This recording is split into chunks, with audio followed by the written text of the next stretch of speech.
can turn the world on with her smile? Who can take a nothing day and suddenly make it all seem worthwhile? Well, it's you, girl, and you should know it. With each glance and every little movement you show it. Love is all around, no need to waste it. You can have the town, why don't you take it? You're gonna make it after all. You're gonna make it after all.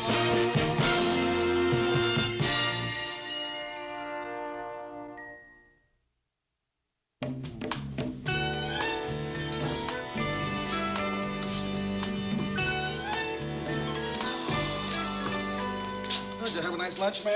Yeah. Hey, what's this? You were invited to a Halloween party. No. It's from me. And you see, the Halloween is crossed out. I needed party invitations, and all they had were these, and I didn't have time to look for others, so... Yes, Mr. Grant. Be right in.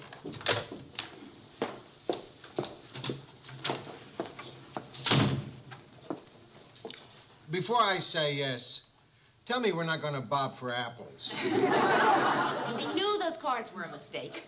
What are you throwing a party for? Oh, just for fun. I've wanted to for a long time now, you know, to pay back all the parties I've been to. You never been to do a party at our house. Oh, well, that's because you don't have parties. Yes, we do. Oh. We'll invite you the next time. Oh, no, that's okay, Well, Mr. Grant. you see, Edie usually has mostly her friends over, Well, and... no, really, Mr. Grant, you No, don't really, I have want to invite you. Okay. So you'll come then? Yeah, sure, I will. Well, I don't know when we're going to have one. I want you to come because... Hi. Phyllis. Hi. Lou, I'd love to talk to you, too, but I'm here to see Mary. Well, if I'm in the way, I could wait out on the window ledge. Mr. Grant, excuse us. Yeah? Window ledge, she's such a cutie. Phyllis, is something the matter? Well, actually, I'm on my way to the airport, but let's talk of other things.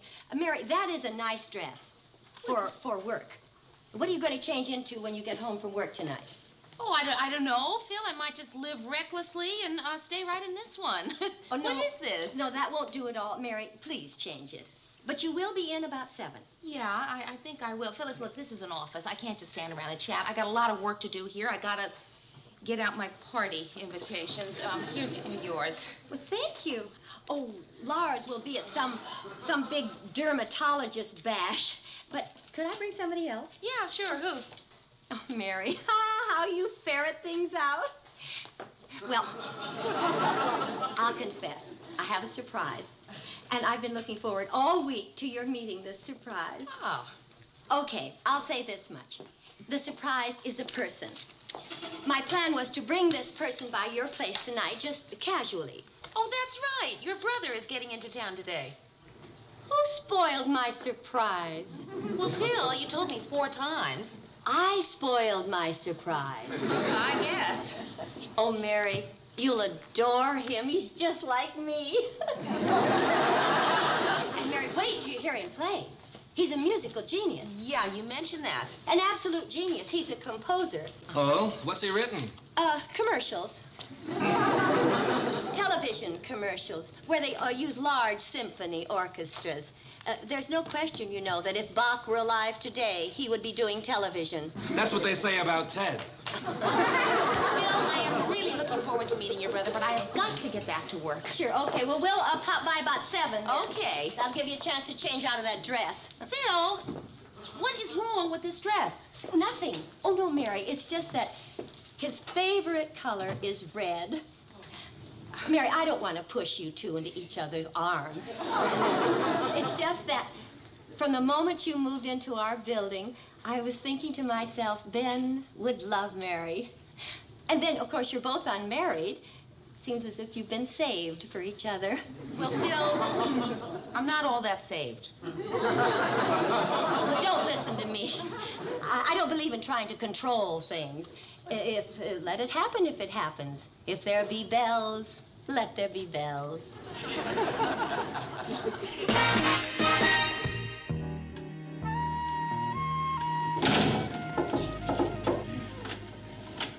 Hi, Mary. Hi. Well, I don't know how to put it except Mary Richards, my dear friend and neighbor and all-round with-it person. This is my brother, Ben. Ben, this is Mary. Nice to meet you, Mary. Very nice to meet you too, Ben. I knew it. I just had a feeling. Won't you come in and sit down?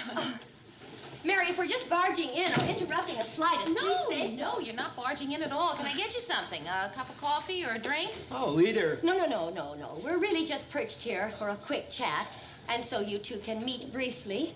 I see you don't have a piano. Whenever Phyllis sees a piano, she always makes me play.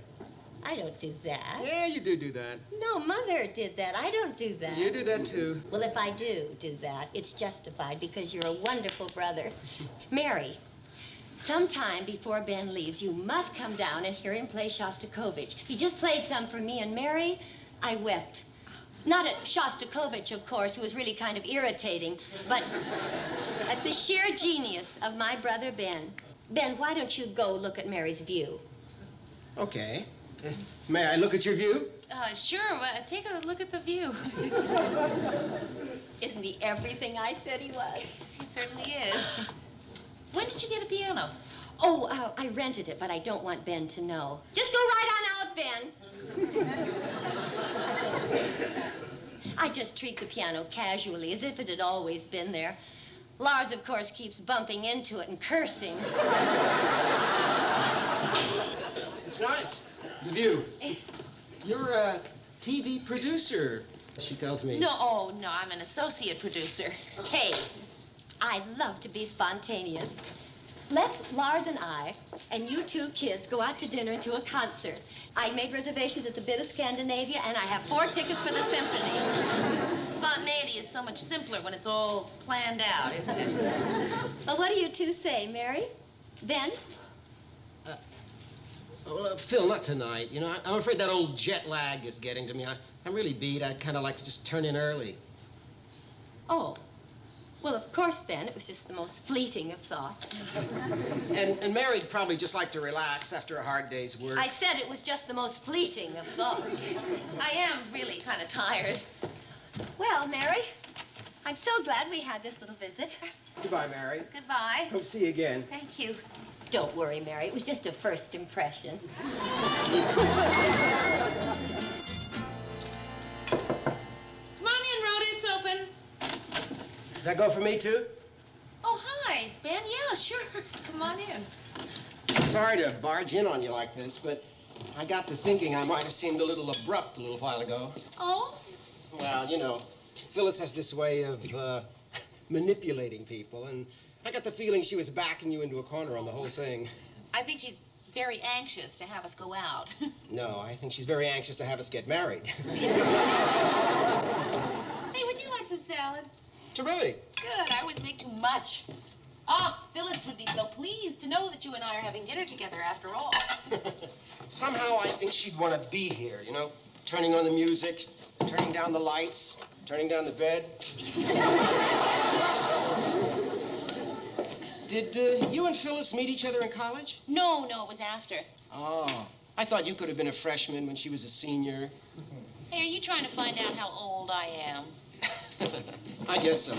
I'm sorry. I hate it when people do that to me. I mean, why don't they come right out and ask? Exactly. You want to know something, just ask it. Okay, how old are you? I don't want to tell you. I'm 32. Thanks. Have you also noticed that if people want to know if you're married, they never ask straight out? Oh, no. Hiya, kid. Hi. I'm sorry, I didn't know you had a date. No, come on in. It's all right. Not a date. Rhoda Morgenstern, I'd like you to meet Ben Sutherland. Rhoda lives in the apartment upstairs. Hi. Hiya, Ben. Why don't you sit down? He married? Gee, I'll have to remember that one. Oh, no, it's Ben and I were talking about liking people who are direct. Oh, well, in that case. Rhoda. Why not show the man how direct a person I can be? Did I tell you that Ben is Phyllis's brother? You're kidding. Yeah. Phyllis is Ben? It's funny. Phyllis never mentioned you to me. Yeah, funny. So what do you do, Ben? I'm a musician. Oh, Oh, I'll play the piano, compose a little. Are you interested in music? not really. Hey, who's for coffee? Have you lived in Minneapolis long? Oh, a few years now. But I'm really from New York. No kidding. What part? Guess. The Bronx. Why does Manhattan never occur to anyone? That's where I live now. Oh, yeah? How come you moved here? Who knows?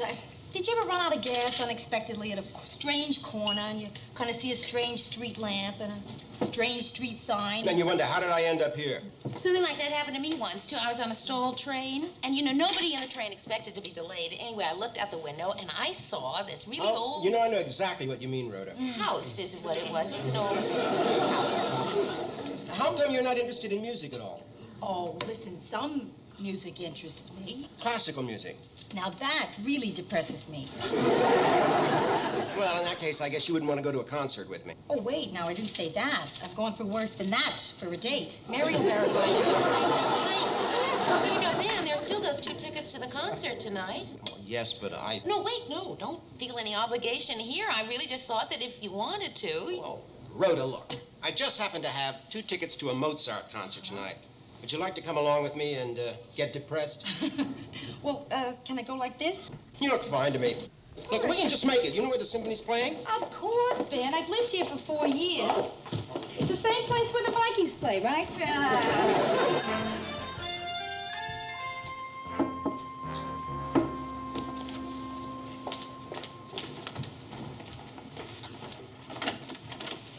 Hi. How's the concert? Phyllis?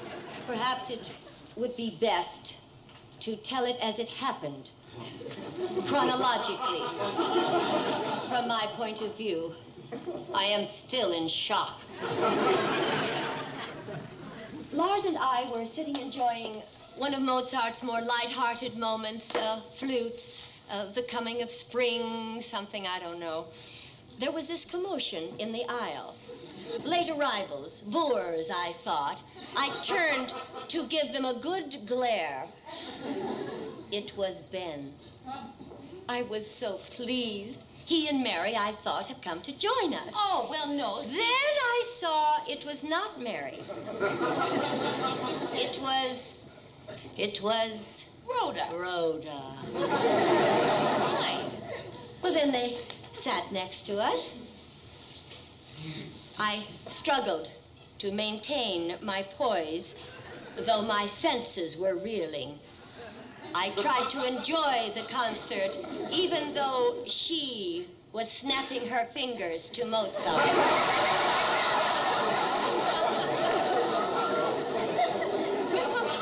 I'm sorry, Phyllis, but it just doesn't sound all that tragic. I mean, it's not like a flood or anything. My brother is in Rhoda's apartment at this moment saying goodnight to her. He has been doing so for quite some time. If that isn't a flood, what is? Phyllis, what's the worst thing that could happen? That they fall in love?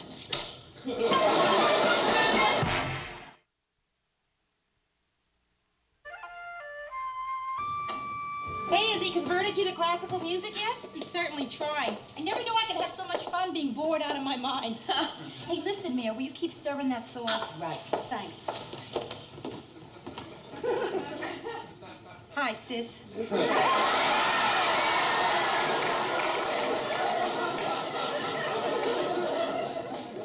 Mary, you're not cooking for them. No, just stirring occasionally. I think Rhoda got in over her head with this gourmet feast, and it wouldn't all fit on her hot plate.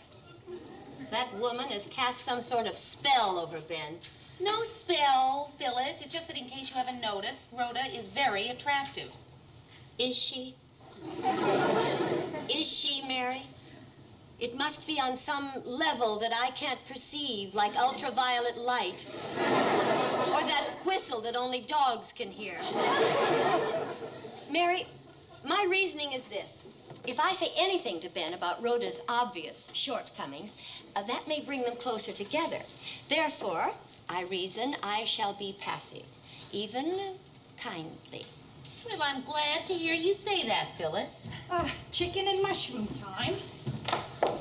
Rhoda, I want you to know, dear, that I am not sick to my stomach over you and Ben. Phyllis, that's swell, really. Will you stop sweating it? Things haven't gone that far. Yet. Ben probably hasn't even gotten past admiring her mysterious half-smile.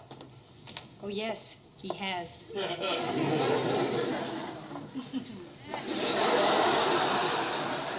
Oh, come on, Phyllis. Rhoda's just kidding around. Well, I don't hear any chicken and mushrooms up there. Phyllis, you're not going upstairs. No, it's much too quiet up there. Phyllis, if you're not careful, your ear will get all waffled. Hi, Phyllis. Mary, I don't smell any gas. Mary always thinks she smells gas fumes coming through there. Yeah, you know, Dippy Mary. Rhoda forgot plates. Oh, how madcap of her. You know, I don't know why I waited so long to visit Minneapolis. I'm really having a ball. No, you're not. Thanks. I'll be late tonight, Phil. Don't wait up for me. I don't know how long I can keep it up. Keeping up this happy exterior forever. Phyllis, would you be happier if Ben were having a miserable time? Of course. Mary, what am I going to do? I think you're going to do what you usually do. You're going to get yourself all worked up, then you're going to let it all out, and you're going to embarrass everybody concerned. I don't do that. Yes, you do that, Phyllis. No, Mother did that. Phyllis, I don't know your mother. So you think I do that? Yes, I do, Phyllis. You don't know me at all. But it's amazing how well you know my mother.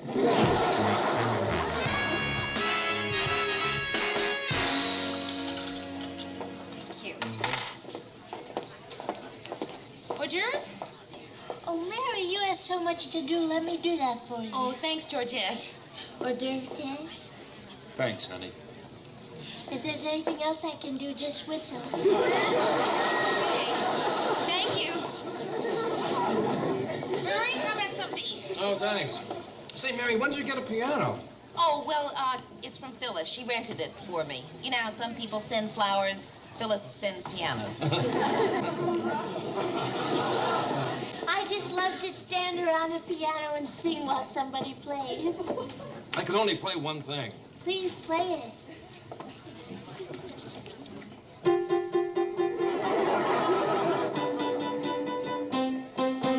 I don't know the words to that one. Hello, Mary. Hi, Phyllis. I hope I don't spoil your party. What do you mean? Are they here yet?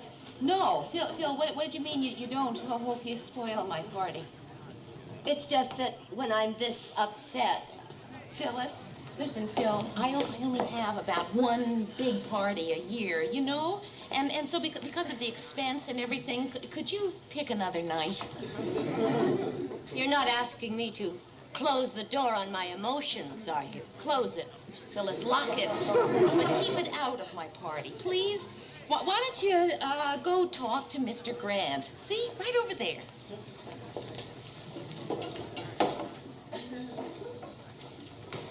Hey, fellas. How you doing? I'm worried sick about Ben and Rhoda. Well, Gee. Maybe you'd be a good person to talk to. No, I don't think so. No. Who's Ben? That's Phyllis's brother. She's worried sick about him and Rhoda. She wanted to talk to me about it. I don't want to. Phyllis, you know, some years I don't even have a party at all. This is the first party in a year and a half. Oh, Mary, it's okay. I'm not about to tell my private life to relative strangers. Good, good.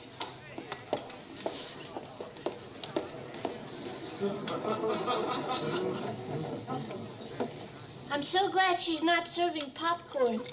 Those little hard things get caught in my teeth. Sometimes you can't get rid of them for days.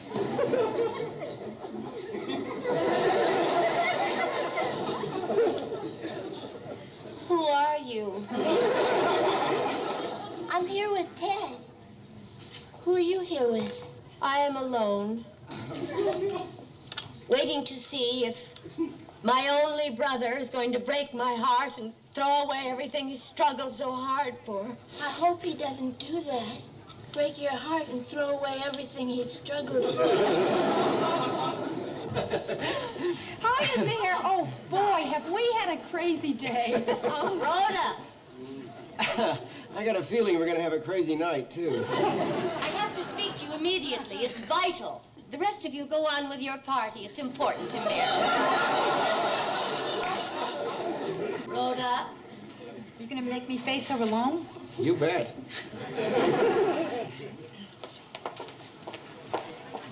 Okay, Phil, what's up?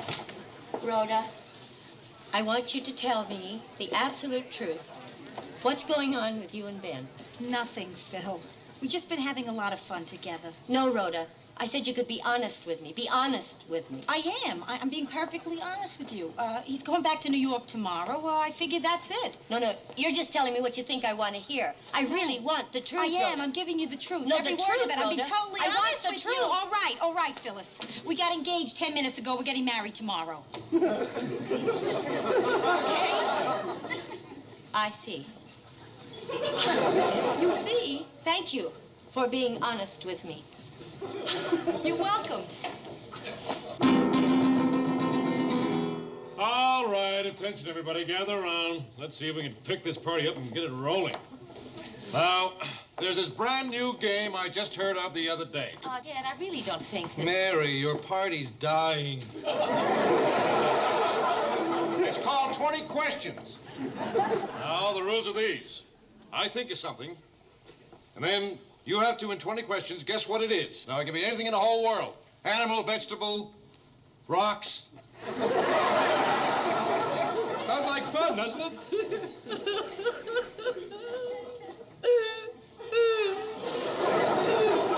Well, really, it's a nice game. Well, at least give it a try.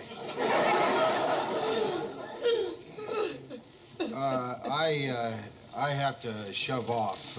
I really had a terrific time, Mary. Terrific. Yeah, I'll go with you, Lou. Yeah. I don't want to miss my kids for a slumber party. Yeah. See you at work Monday.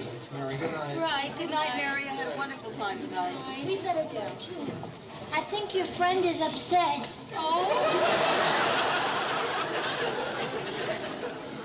I'm going to go downstairs and make Phyllis the biggest slow gin fish she ever saw in her life. I'll help you.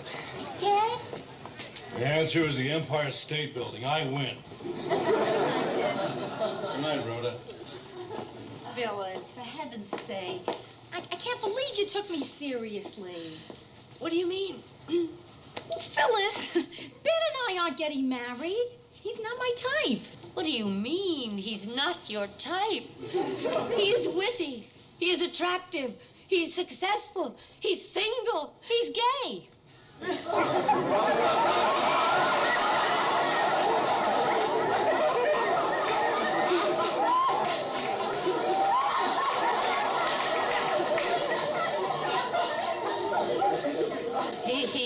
He's what? He's gay. I thought sure you knew, Phil. We're not getting married. Oh, Rhoda, I'm so relieved.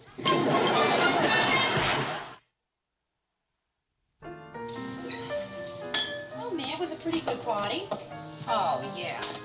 Well, a party doesn't have to last more than an hour to be good. Oh, come on, Rhoda, will you? Oh, Ben, you're playing.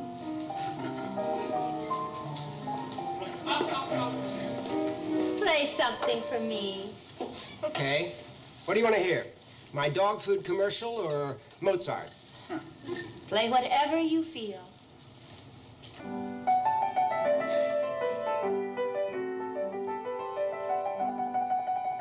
I love Mozart. No, Phyllis, this is my dog food commercial.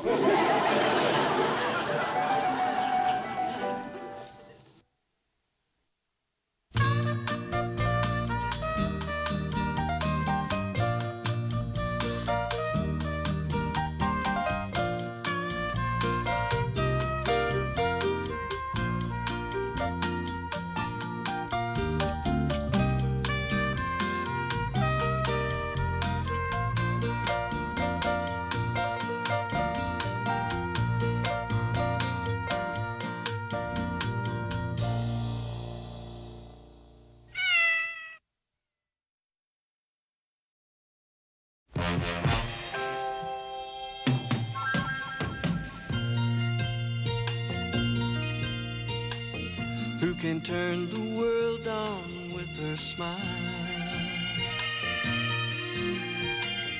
who can take a nothing day and suddenly make it all seem worthwhile. Well, it's you, girl, and you should know it.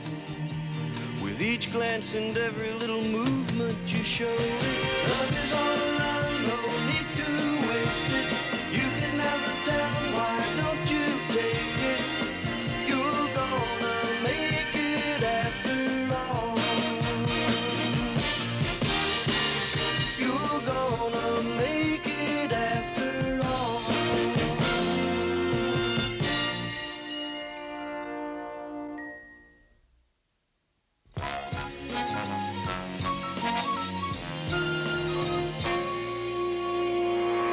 Everybody, I got great news.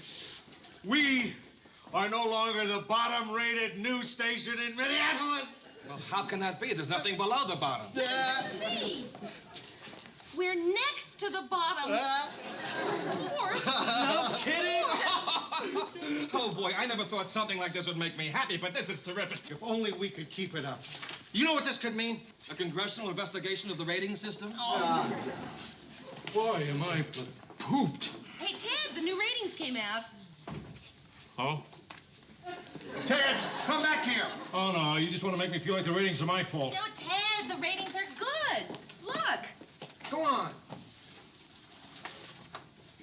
Oh, not bad. Not bad. What do you mean not bad? That's the best we've ever done. Well, you guys may be satisfied, but not me. You know how I am in my quest for perfection. I'll take off my makeup. Well, that's right. It's the first of the month, isn't it?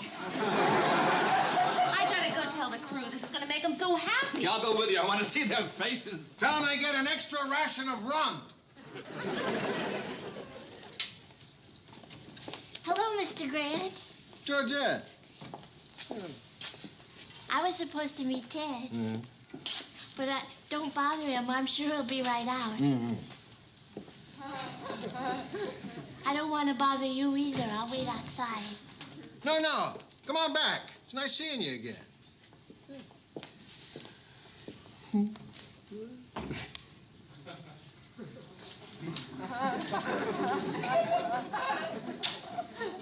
So, how's the manicure job going? Oh, I quit that weeks ago. Surprise, surprise.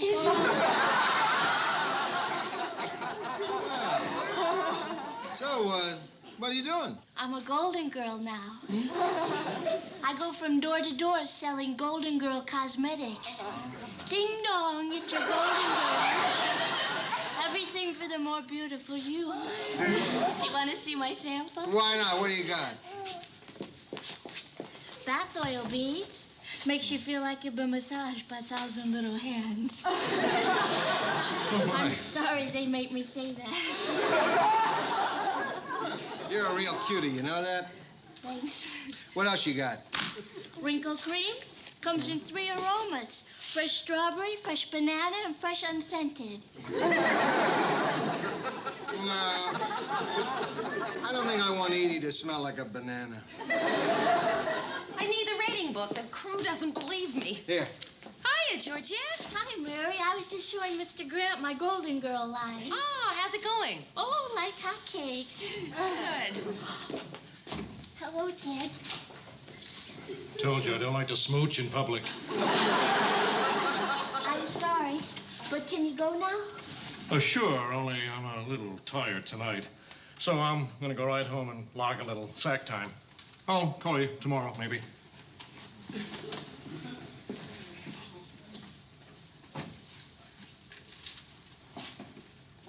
He really was tired. I mean, all you had to do was watch him on the show tonight. Yeah. Boy. Hey, Georgette, I know if you're not doing anything tonight, why don't you come have dinner with Rhoda and me? Won't it be fun? Just you, me, and Rhoda, huh? Georgette? What? Oh, thank you. I like that a lot. Okay, good. I tell you, I still have a little work to do, but why don't you meet me at my place around 8 o'clock? All right. Okay.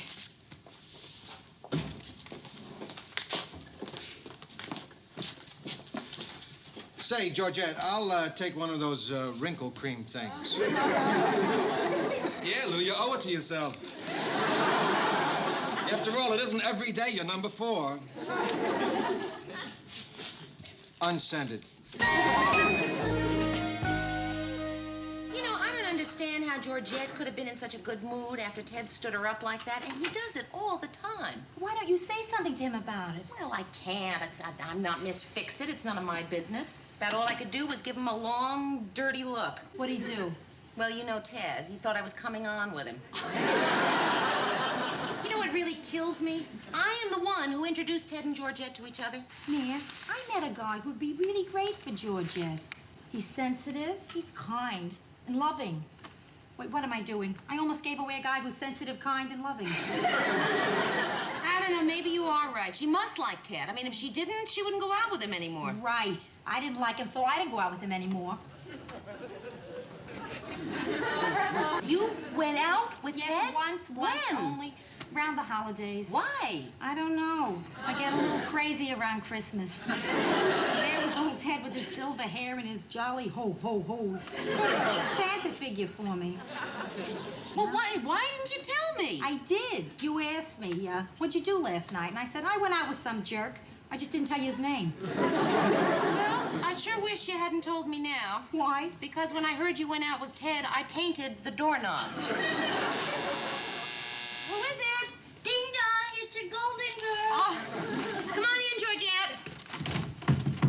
I can't, it's locked. It's locked. Just a minute.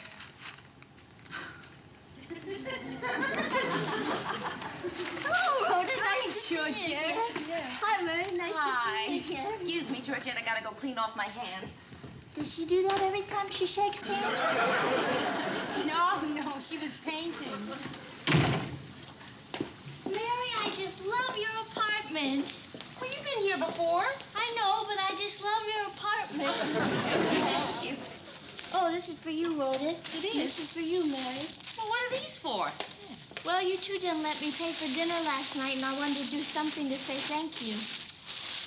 Oh, these are beautiful placemats. I made them. I hope you like them. You made these? I love them. Oh, look at this. Aw. I'm going to have to get a little couch to go with this. Thanks, kid, really. Who's that one for? Oh, this is Ted's laundry. You do Ted's laundry, huh? Yeah, he likes the way I fluff and fold. I have to be going now. Georgette, hold it. I want to tell you about this wonderful guy that Rhoda has for you. Sure. Oh, no, that's silly, Georgette. I mean, I don't care if Ted knows I've introduced you to somebody else.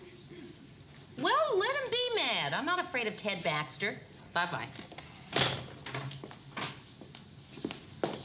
Turn up the sound and see if you can figure out what's going on. Now for our closing humorous notes. In Stamford, Connecticut, Tom Campbell was excused from jury duty, but he came up with a very good excuse. He was a defendant. And that was our humorous note for today. This is Ted Baxter. Good night and good news. I haven't seen Ted so angry since they canceled my mother the car. What's he so mad about? Me. Lou, I want to call a meeting of the entire staff.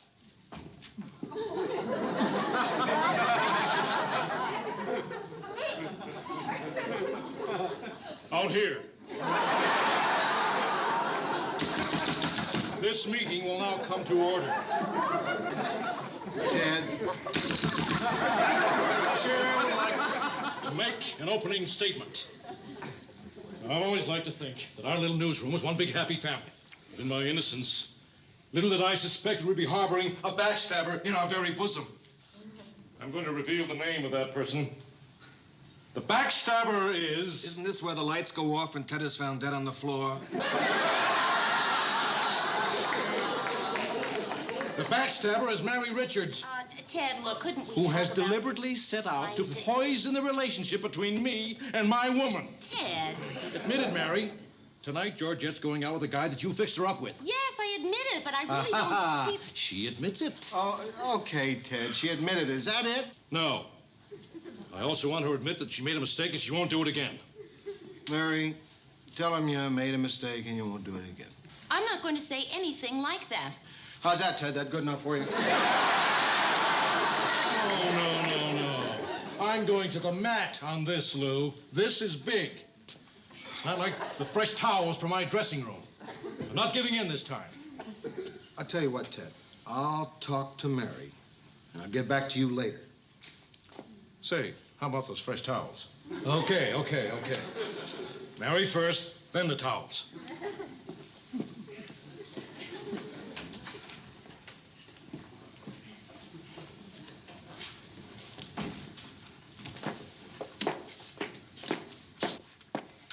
Mr. Grant, you don't have to say anything. I'll be okay. No, let's talk. No, really, I'm fine. Let's just forget about it. No, I can't forget about it. Oh, well, that's really very sweet of you, Mr. Grant, but honestly... Because I agree with Ted. You agree with Ted? Why? Because I don't think you should go messing around in Ted's personal life. Well, I don't see it that way, Mr. Grant. Sit down.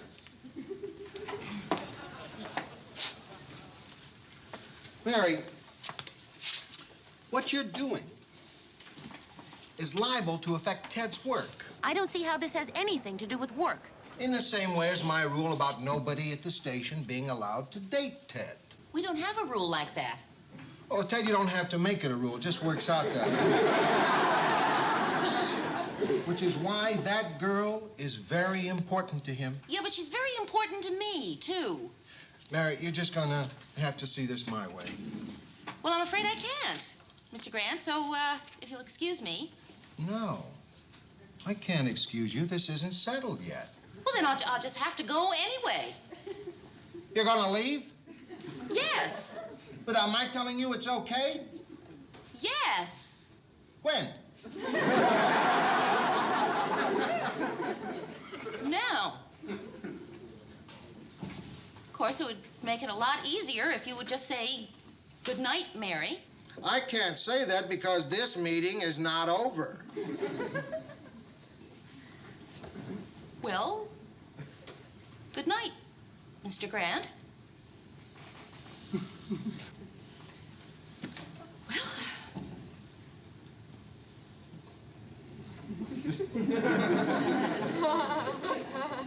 You're not going to say good night.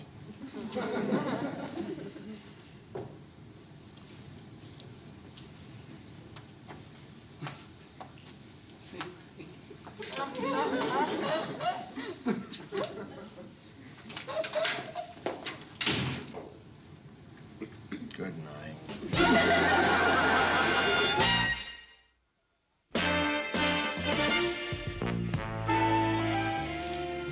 Say, how are you and Lou doing? Well, I don't know. I have a feeling he's been ducking me all day, but I'll see him before I go home tonight and try to straighten things out.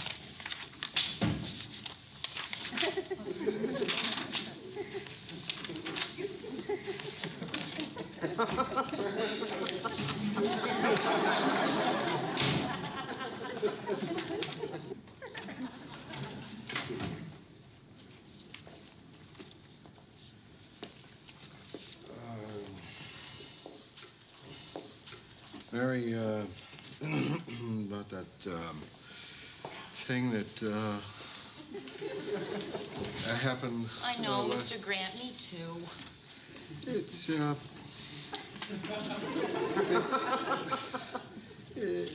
I feel exactly the same way. Good. Good. Yeah.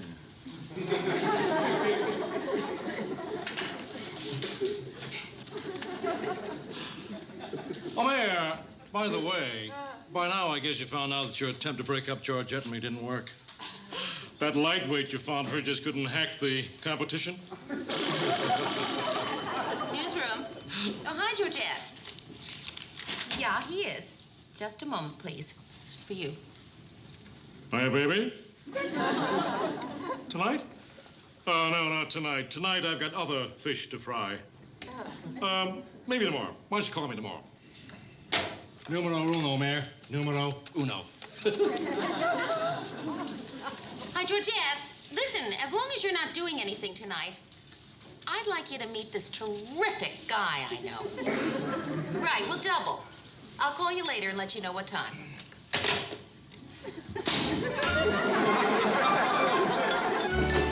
Hey, listen, how was the double date with Georgette? I mean, did you fix her up with a nice guy? Yeah, and it was pretty awful. Awful.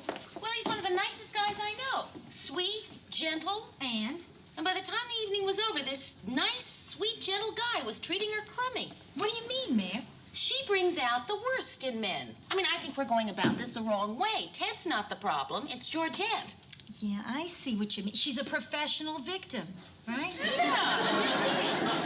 Mary, I was like that once myself. Okay, a little different style, of course. A little louder, as we all know. But, Mary, I never did a guy's laundry. Never did my laundry. Wait, it gets better. This guy that I fixed her up with last night called her up and said, "How about dinner?" She said, "Fine." And by the time we got over to her house to pick her up, she had made the dinner. Oh, she really is a pro. Yeah. What are we going to do about her, Rhoda? I mean, or even should we? I mean, I just don't know. Maybe we shouldn't, Mayor. I'm tempted to take advantage of her myself.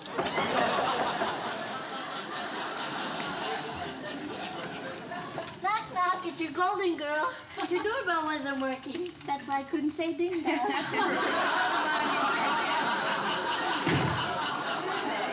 You two are my best customers. Here, Rhoda, here's your bath oil, baby. Oh, thanks. I just ran out.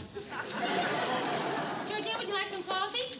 No, but I'll make some if you want it. No, it's already made. You sure you wouldn't like some?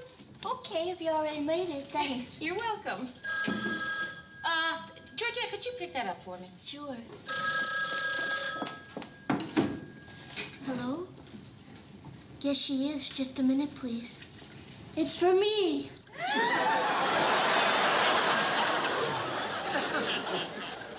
Yes, Ted. Okay, sure. Bye-bye, Ted.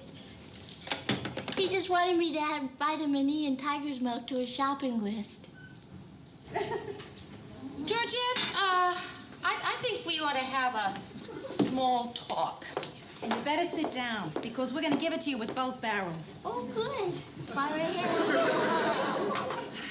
Look, about you and Ted. I know what you think about Ted, Mary. No, we're not talking about Ted now. We're mad at you, Georgette, for what you're doing. Then I won't do it anymore. What am I doing?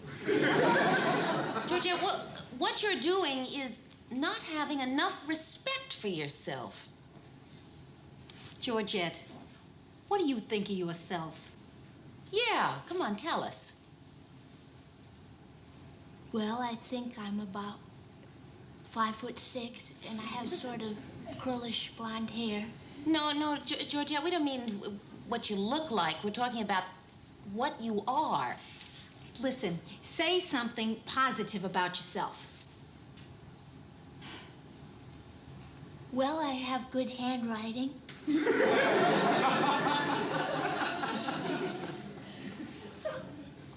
And I like animals. And I think I understand why you're trying to help me. You do? Great. Okay, now come on, tell us something really positive about you. I'm good with my hands. And I'm a pretty fair country cook. And I'd like to think I'm a nice person. Just nice? Very nice. Damn nice. Now,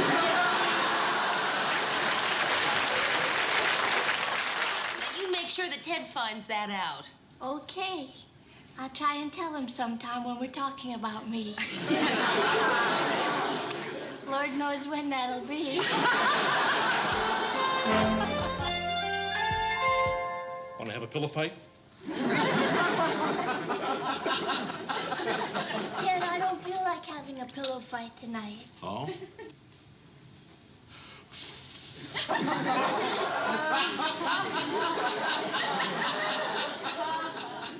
pillow on my face, Ted. What's wrong? I thought you liked that.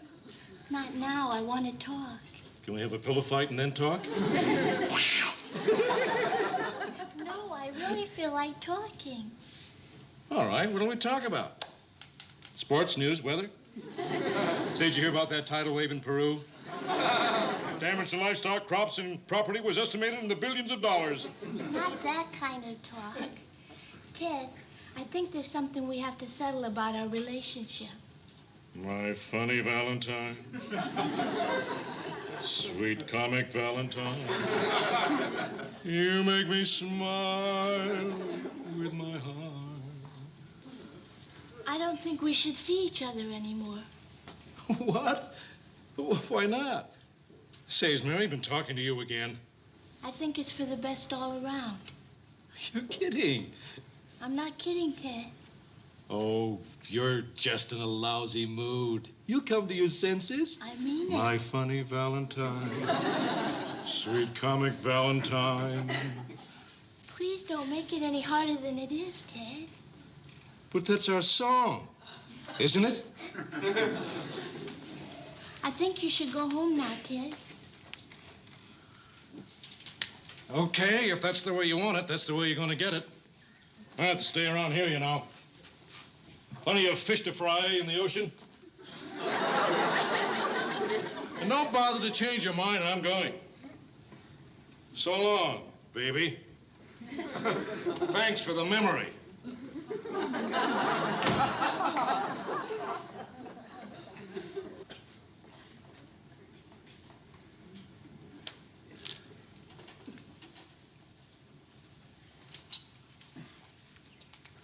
I don't want to go.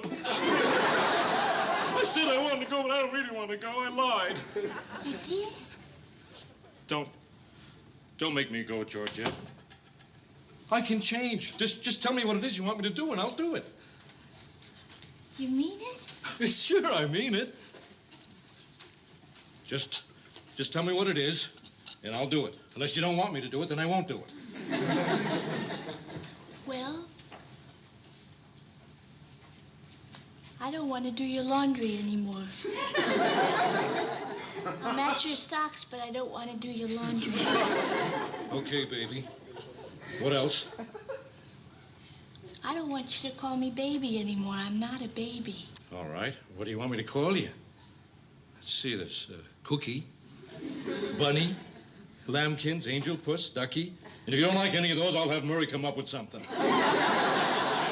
Georgette. I want Georgette. But that's so long. It's what I want. It's my name. Okay, Georgette. Ted, there's one more thing. What is it? You never told me you loved me. Well, that's not an easy thing for me to say. Why? Well, because when I said it before to people, no one ever said it back. I'll say it back. You will? I promise. Okay. I love you. And I love you, Ted. You do. You want me to say it again? I love you, Georgette. Want me to say it without moving my lips? I love you. Want me to say it like Lowell Thomas? This is Lowell Thomas saying, I love you. You're so wonderful.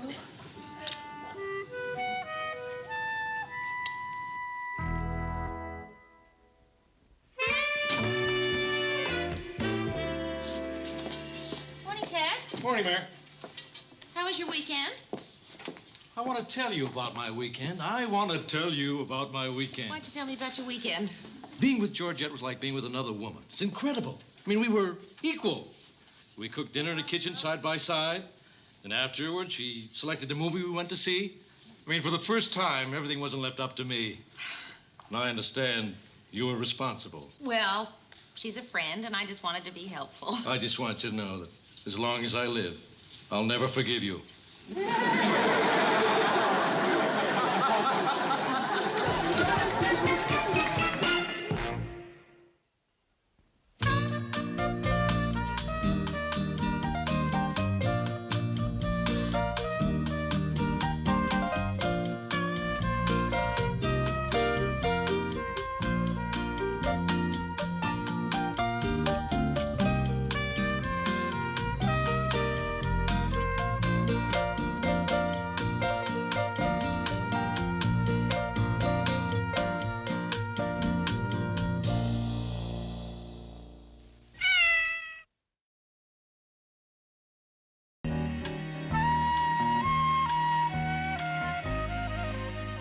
there.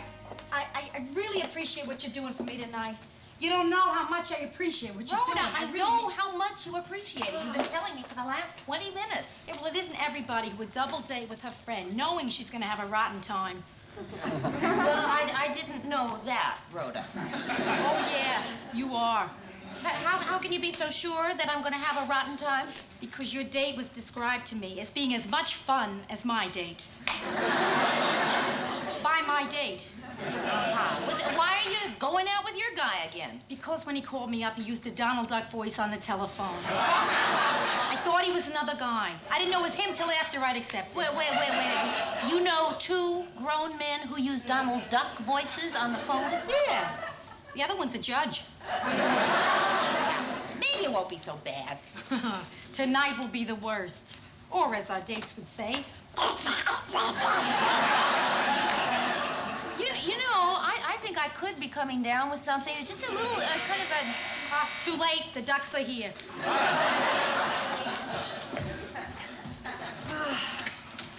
Hi! Hey, I think I'm gonna sneeze. Achoo! Now I think I'll put it back in my pocket. Hey, is my tie all right? Well, isn't somebody gonna ask me in? I can't go through with this. Come on, you're ruining it. I did and you did. I told you not to wear that check suit. You spoiled the illusion. Did you ever have a blind date making fun of your entrance? Oh, gosh, no. Well, girls, now that we've had a good laugh, I'd like you to meet my friend, Warren Sturgis. This is Rhoda. No, don't tell me. Well, you must be Rhoda, and you must be, Mary.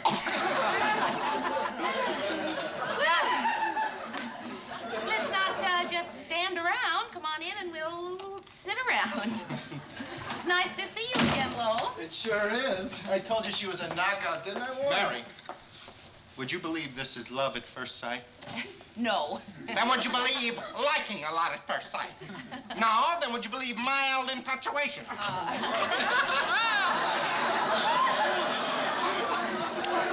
Does he do a great Don Adams or what, huh? Would you believe anyone is still doing? Would you believe? Hey, Lowell, the Jolly Green Giant's contact lens.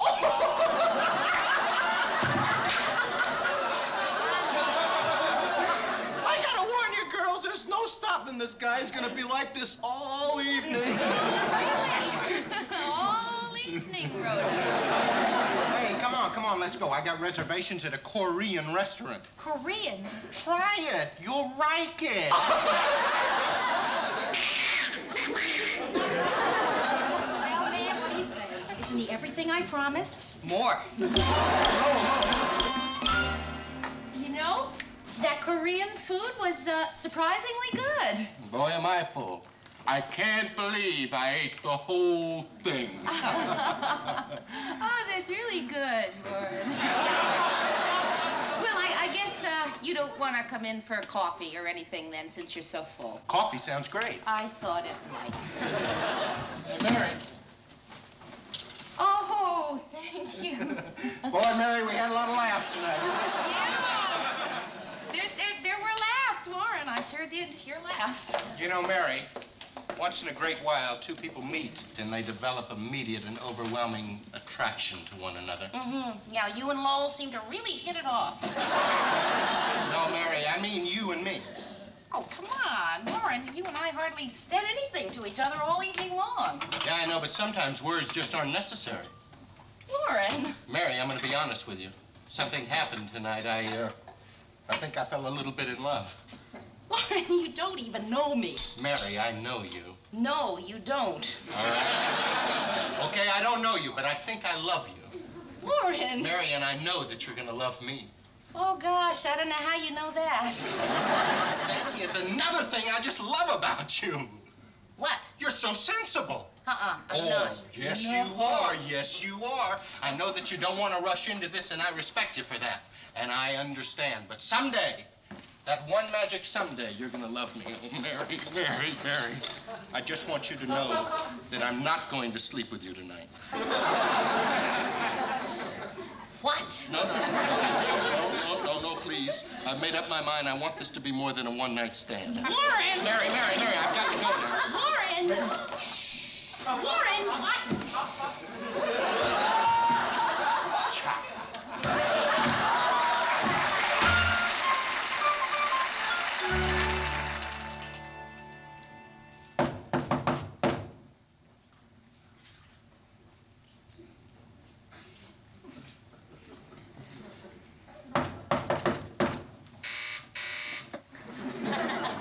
Who is it?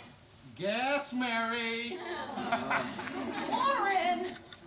It's 7 o'clock in the morning, Sunday morning.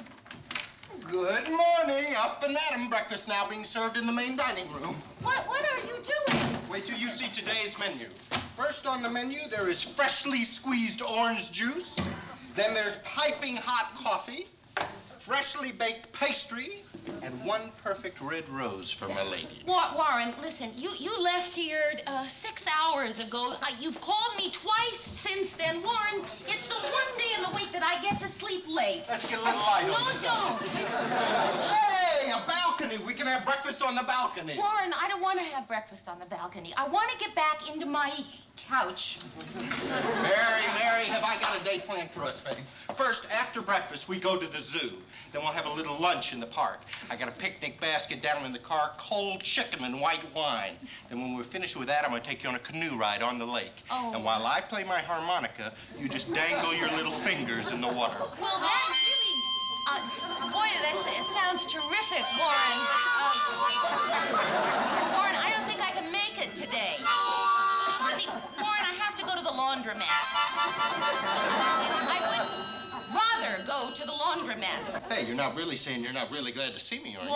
Warren, listen, it's just that you picked a kind of a bad day. So, Warren, thank you very much for breakfast and everything else. Hey, Mary, you see this? Yeah? You see what this is? Yeah, that's my silk calendar. No.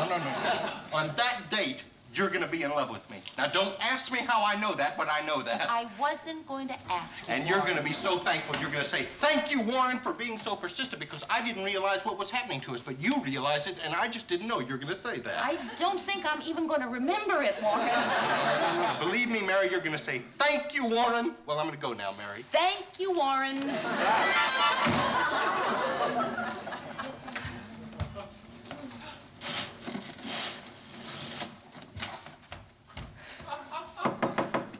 Go away. I am asleep. Honest. Well, when you wake up, will you let me know? I just dropped down, Mary, to ask you to please turn down your harmonica. Was Warren. He just left. Ooh, things really worked out good last night. Rhoda, you've got to help me get rid of him. I know, kid, I will. Honest. Anything you ask me, name it. Good. I want you to call Lowell and tell him to call off his friend. Anything but that. Why? Oh, Mary, I just figured out a way to break up with Lowell. I did it. And now you want me to call him? Wait. How did you break up with Lowell? Told him I was dying. You don't think that would work with Warren? He'd want to come with me. Rhoda, please, you owe me. All right, I'll call. I guess I really do owe you. Well, maybe I'll be lucky and he won't be home. Hello, Lowell. It's Rhoda. Yeah, I'm fine. Thank you. Yeah. All things considered. My friend Mary has a problem. Gee, I don't know just how to phrase this, but she can't stand Warren, so you please tell him to bug off. Hello, Mary. Mr. Graham? Hello, Mary. You're in pretty good spirits for a man who just came from the dentist. Well, I would have been back earlier, but I stopped to watch some guys putting up a billboard across the street. A couple of messages for you. Oh, yeah? There's a message for you, too. What? Well, on that billboard right across the street, written across it in big red letters, it says, Warren Sturgis loves Mary Richards. Oh, please. Oh, no. Yeah. And the O in love is shaped like a big, big heart. Mr. Grant, is it the little billboard on drugstore? No, it's the giant one above the bank. You replaced the Godfather. Why? Yeah. Go take a look, Mary. It's right outside. You can't miss it. When? Why am I going? I don't want to see it. Hey, man, I found your new fella here. Hiya, Mary. He was down in the lobby trying to phone you. Somebody kept telling you were at a meeting, so I brought him up here. Well, what a surprise. Please, this guy had a lot of laughs, Mayor. Hey, Warren, let's show him that handshake you taught me. Two milkmen shaking hands. And now, the other one. No. Let me try this one with Mary. Well, no, really, Warren, I just... Two lumberjacks shaking hands. Can you have lunch with me? No, I can't. And, Warren, I would like to know... I got reservations at a French restaurant. Really, I have so much work to do. Don't worry about it, Mayor. I'll fix it up for you with Lou. Warren, I am not going to have lunch with you. Mary, don't you think you're overplaying this hard-to-get routine? I mean, if you keep it up, you'll have to lose this guy. No, Ted. No chance of that. Any girl worth having is a girl worth fighting for, and that's why I brought these. Now we're prisoners of love, Mary. Oh, that's cute, Warren. That really is. That's really cute. Now, would you please take them off? Oh, I can't. I don't have the key. Where's the key? The maitre d' at the French restaurant has. Now you have to go to lunch with me. Yeah, I guess I do. Isn't it funny how that worked out? I'll walk you past our billboard. Oh, say, do you need a coat? No, I don't. I need a key. Did I just see Mary being taken out of here in handcuffs? Yes, Lou. They must be rounding up Protestants.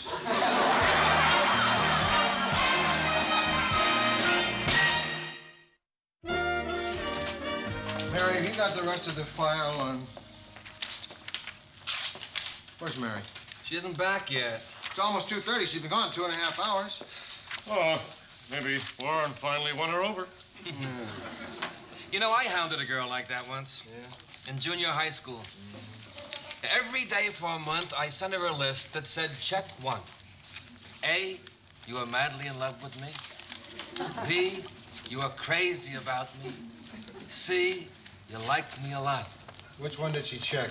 D, none of the above. Well, if you know what you want, you gotta put the pressure on. That's what chicks do with me. Ask me, Warren's got the right idea. Well, you have to stick to it. That's the way you get them. It was the same way with Edie and me. She didn't want to go out with me, but I pressed her.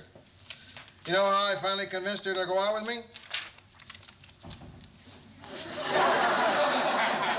Huh?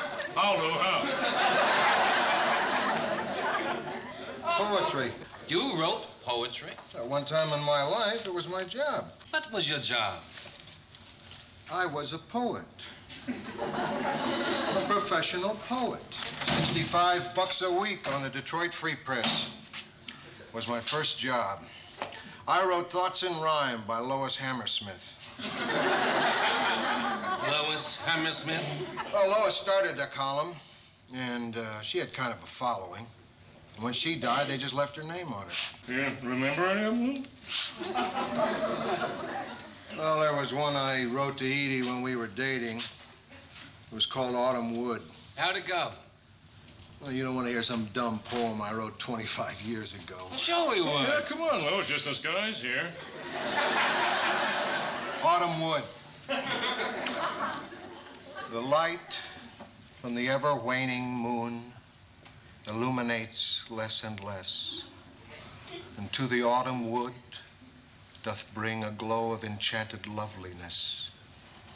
I walk, I look, and in this dream, you alone, my love, are seen.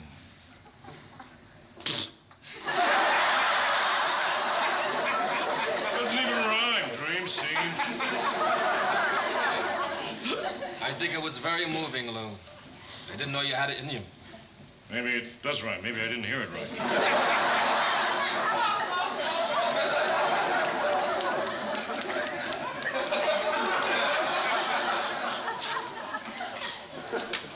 guess it's okay. Of course, I could never have written it if my name hadn't been Lois Hammersmith. Reminds me of a poem I once made up. Let's see, how's it go? Right. There once was a hermit named Dave. Spent 40 years in a cave. So you're the one who made that up. Hi there, how's lunch? Oh, fine, Mary, fine. you all right? Yeah, fine. What happened? I'm all right. Just give me a minute. Hey, Mary, I just want you to know that I think you and Warren make a beautiful couple. Oh, Ted, go away. Go away, go away. You say go away? No associate producer tells an anchorman to go away. Go away. But when the producer says it, that's a whole different story. Mary. Oh, Mr. Grant, it was just awful. The handcuffs, and then when we got to the restaurant, the man he had left the key with had gone home sick, and we had to walk to a hardware store, and the people were looking at us, and through the whole thing, Warren kept saying over and over again, someday, Mary, you and I are going to look back at this and laugh. There's something we can do. Oh. Mary, you want me to hit him for you or something? It's my fault. I've just been afraid to hurt his feelings. Listen, I don't want to burden you guys with my problems. Just excuse me for a minute. I'm going to go to Yeah, go. Anyway, I think I finally got through to him. I really don't think I'll be hearing from Warren again. Miss Richards? You have won the Kentucky Derby of my heart. You're not the only poet around here, Lou.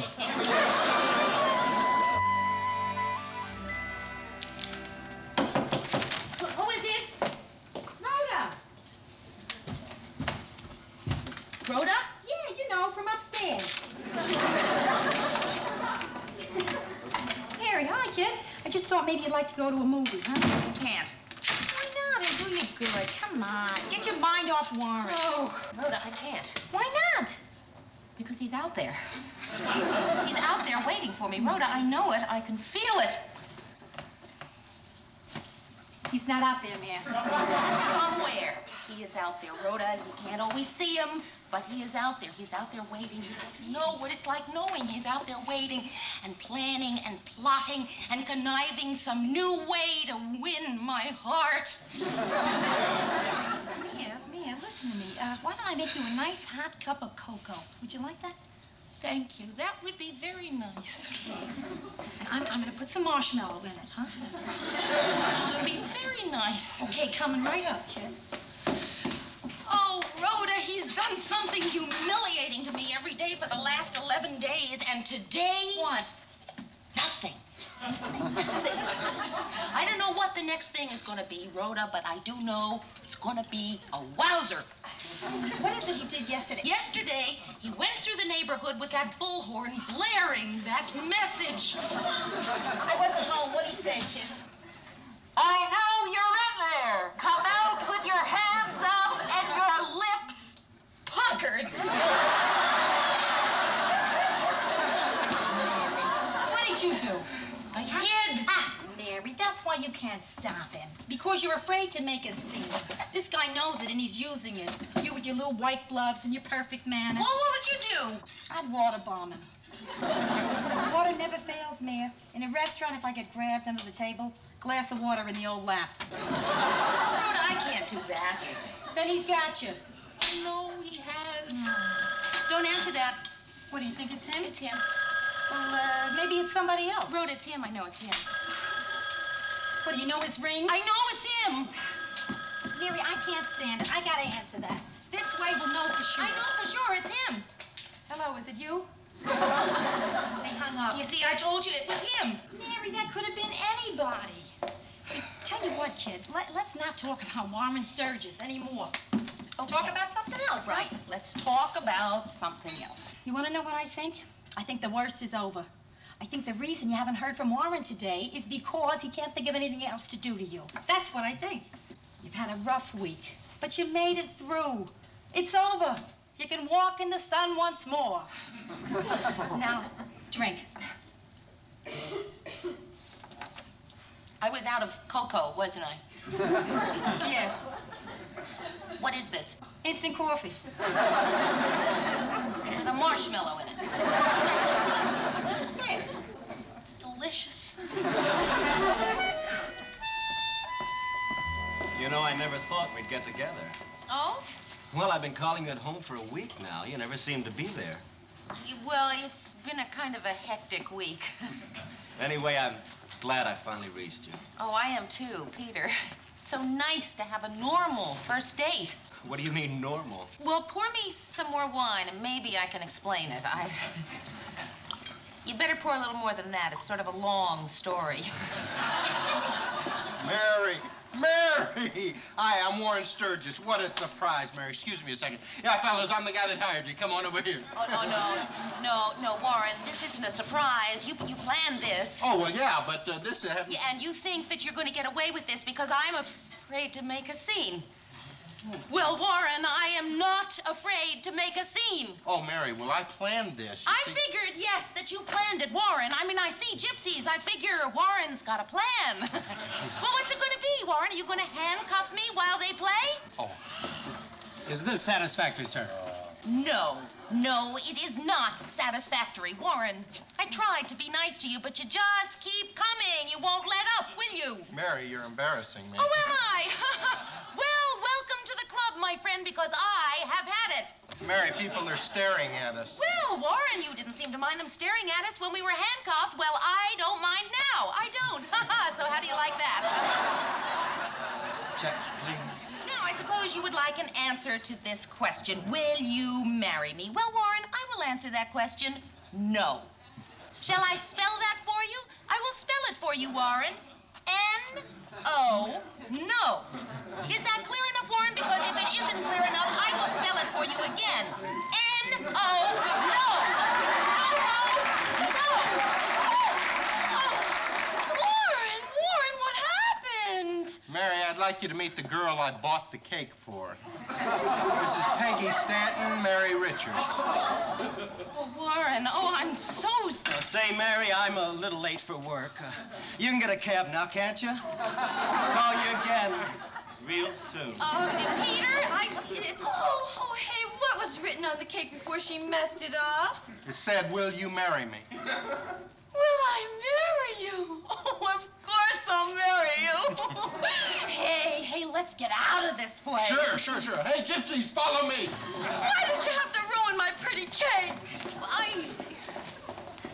Will there be anything else, ma'am? No, I think that's been about enough.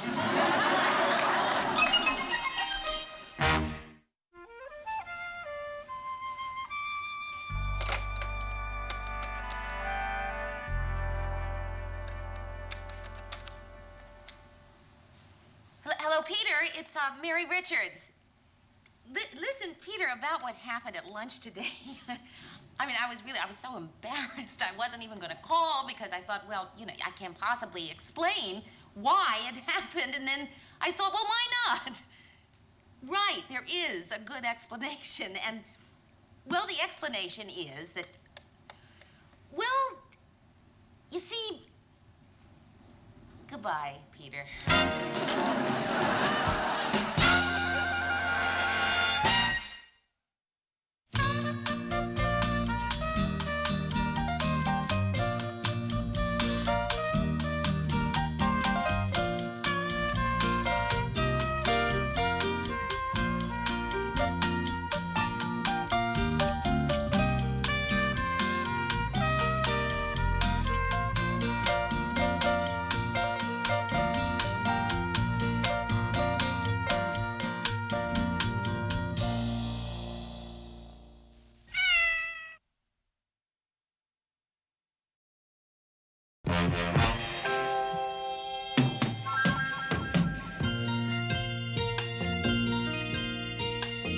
Who can turn the world on with her smile? Who can take a nothing day and suddenly make it all seem worthwhile? Well, it's you, girl, and you should know it. With each glance and every little movement you show it. Love is all around, no need to wait. waste it. You can have the town, why don't you take it? You're gonna make it after all. You're gonna make it after all.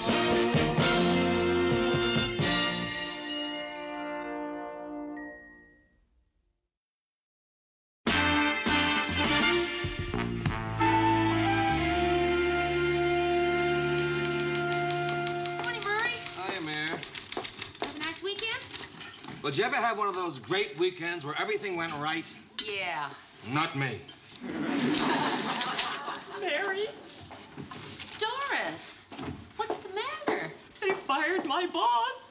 Oh, Doris, come on in. Here, sit down. No, really, I'll be okay. Oh. Doris, really, you're going to have to get used to your bosses being fired. No, thanks. No. Yeah, our program directors don't last here very long. Did it just happen this morning? No. Friday. Last Friday. And you've been crying all this time? No. Just Friday and today. I had company over the weekend. Mary, give me the file on a new highway, will you? You can't Snyder, huh?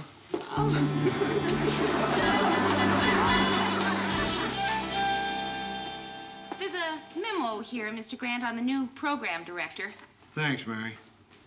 I knew you'd want to see it right away. Not really. Why don't you just leave it on my desk? Right. Well, I thought you'd be really curious to know who your new boss is going to be.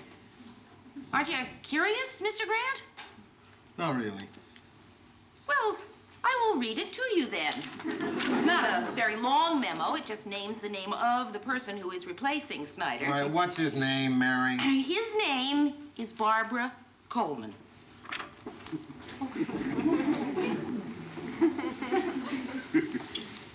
Oh. I see. It's a woman. You came in here all happy because you thought it would be cute to see my reaction to working for a woman. Oh. Well, look closely, Mary, because here's my reaction. Come on, Mr. Grant. I was just having Hi, guys. fun with you. Say, anybody know who the new secretary is? Cute little brunette with a great hiney. Going up with her in the elevator. Give her the official Ted Baxter Pincherino, if you know what I mean. Why don't you read this, Ted? It might tell you who it was you did that to.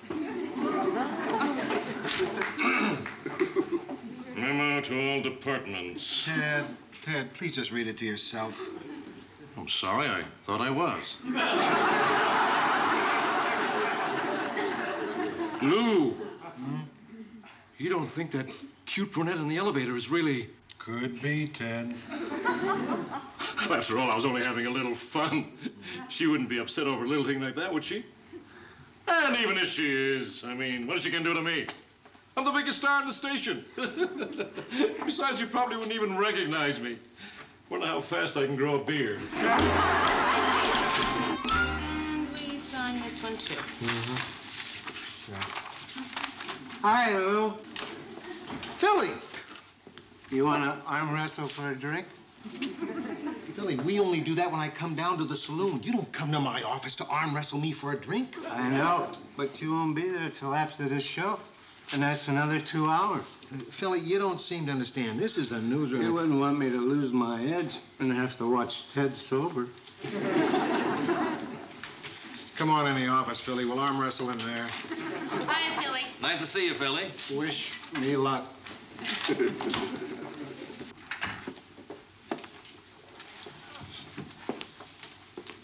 Excuse me. Yes? I'm Barbara Coleman. Oh, hi. Welcome to our station. Well, to your station. Thank you. I'm Mary Richards. I'm... The associate producer. Yes, I know. Nice to meet you. Thank you. Where can I find Lou Grant? Mr. Grant is in a meeting right now. So would you like to come back? Oh, no. This is my last stop. I think I'll just wait. Well, please sit down. Thank you. Boy, I am really exhausted. First day on a new job is murder. Oh. Would you like a cup of coffee while you wait? Terrific. I really need it. Cream and sugar, Great. please. Oh, Murray Slaughter, this is Barbara Coleman. Oh, the new program director. Well, it's nice to meet you. Hello. I'm in your chair, aren't I? No, that's okay. Don't get up. I don't need it right now. I'll just get this out of your way.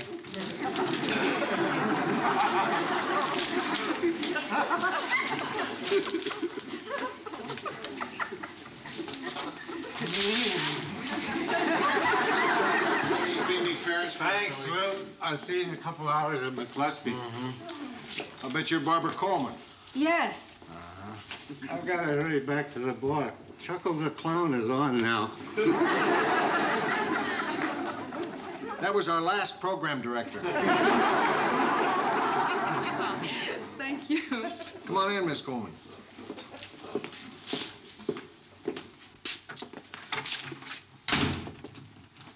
Oh, you don't have to do that. I like a man who rolls up his sleeves when he works. I was going to do it anyway. Have a seat. Oh, is that you? Yeah, College? high school. You look old for high school. I looked old for kindergarten. What position did you play? Tackle. Oh, really? I used to go with a tackle in the Chicago Bears. Yeah? Who? Steve Farrell. You went with a rotten tackle. He wasn't much off the field either. Yeah. I'm just making the rounds of the station, introducing myself. I hate to have people come into my office to meet me. It kind of puts them off. Yeah. Usually the new guy comes in and first thing he does is buzz you into his office asking to see the news budget. That's why I'm here. I don't have it. Who does? Some guy who works upstairs. I don't keep that kind of stuff around And here. how do you know when you're over budget? Because the program director calls me on the carpet. You resent program directors, don't you? Me? No. I was a program director once myself. For a week. And I suppose my being a woman doesn't help. Oh, come on. You're right. I keep thinking it makes a difference to people. Maybe it doesn't to everyone. Well, it sure does to me. Where's Lou in? Yeah, I was in a meeting with the new program director. I must let her see me. Say, you don't really think you'd fire me just for a little pincherino in the elevator, do you? Well, I hope not, Ted. Because if you go, I go. I couldn't write for anyone else. You mean that, Murr? Mm-hmm. My vocabulary isn't what it used to be. Come on, meet the rest of the gang. Bye. Ted, I want you to meet our new program director, Barbara Coleman. Hiya, pleased to meet you. Pleased to meet you, Ted. Ted?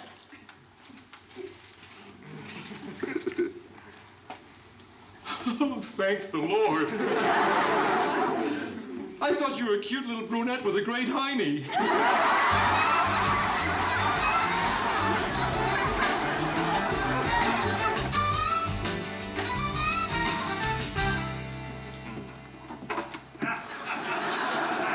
Oh, hi, guys. Hi, Ted. Hi. What are you playing? Chess. Oh, that's a game I want to learn to play. Chess? Well, that's not like you, Ted, wanting to learn a thing like that. Oh, yeah? There's a lot of money in playing chess. I heard of one kid made $200,000 playing it in Iceland. You can make that kind of money in Iceland. Just imagine the kind of dough you can make in a really big town.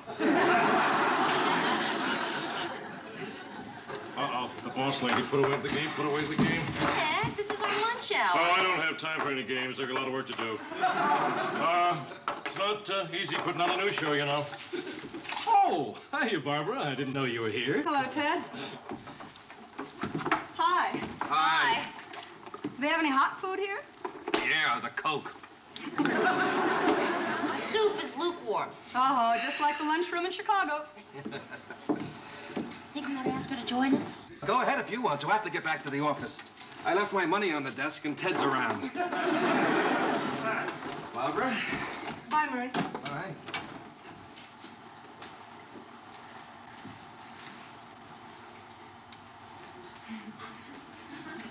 How's everything going? Oh, fine. How How's everything going with you? Fine. Do you mind if I join you? Oh, no, please, do. Listen, we were going to ask you to join us. It's all right. I know it happens all the time. Hey, listen, you know, I've really got to get out of that hotel and find a place to live. I hope there's some nice areas around where I can find something I can afford. Well, about how much is that? Oh, about what I paid in Chicago, about $400, $450 a month. I think you could get 3 or 4 apartments. If you don't mind, how much do you pay for your place? About $150, $250. No kidding. That's terrific. How many bedrooms? No bedrooms. Yeah, I used to have a place like that with 4 other girls. Tell me a little about your boss. What did you want to know? Well, you know, I've noticed that whenever I come into a new station, there's always one man who resents working for a woman more than the rest. Oh, no. Mr. Grant doesn't care that you're a woman. He just doesn't like program directors. Oh, uh-huh. Mary, I'm going on a special assignment now. If Eric Severide calls, tell him it's okay to use that piece I wrote. Oh, hiya, Barbara. I'm sorry. I didn't mean to interrupt you. I didn't know you were still here. You won't believe me, but I've had one of him at every station I've worked at, too.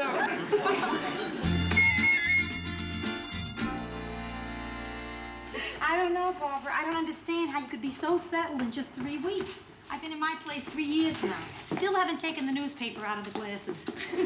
Which explains why my orange juice tastes funny. Hey, would anyone like coffee? Oh, no, thanks. I'm full. Brandy. Oh, terrific. Yeah. You know, that French restaurant was really great. Yeah, it was a thrill for me. Just eating at a place where I didn't have to give my order by speaking into a clown's mouth. Do you know that there was a time when I would rather die than go out with the girls on Saturday night? Yeah, I can remember when I'd prefer even a rotten date. Had one last Friday. A real zero. Oh, I mean, this guy could walk through an electric eye door. It wouldn't open.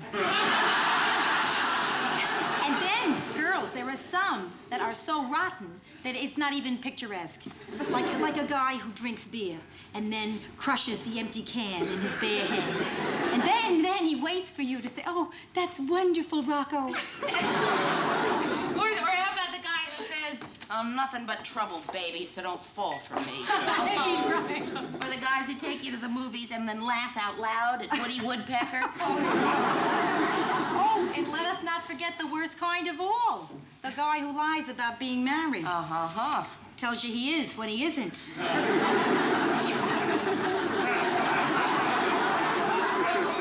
Yeah, it's even worse when you know he's married and you don't care. That's what happened to me. Is that why you left Chicago? No, he's right here in Minneapolis. It's Lou. Lou who?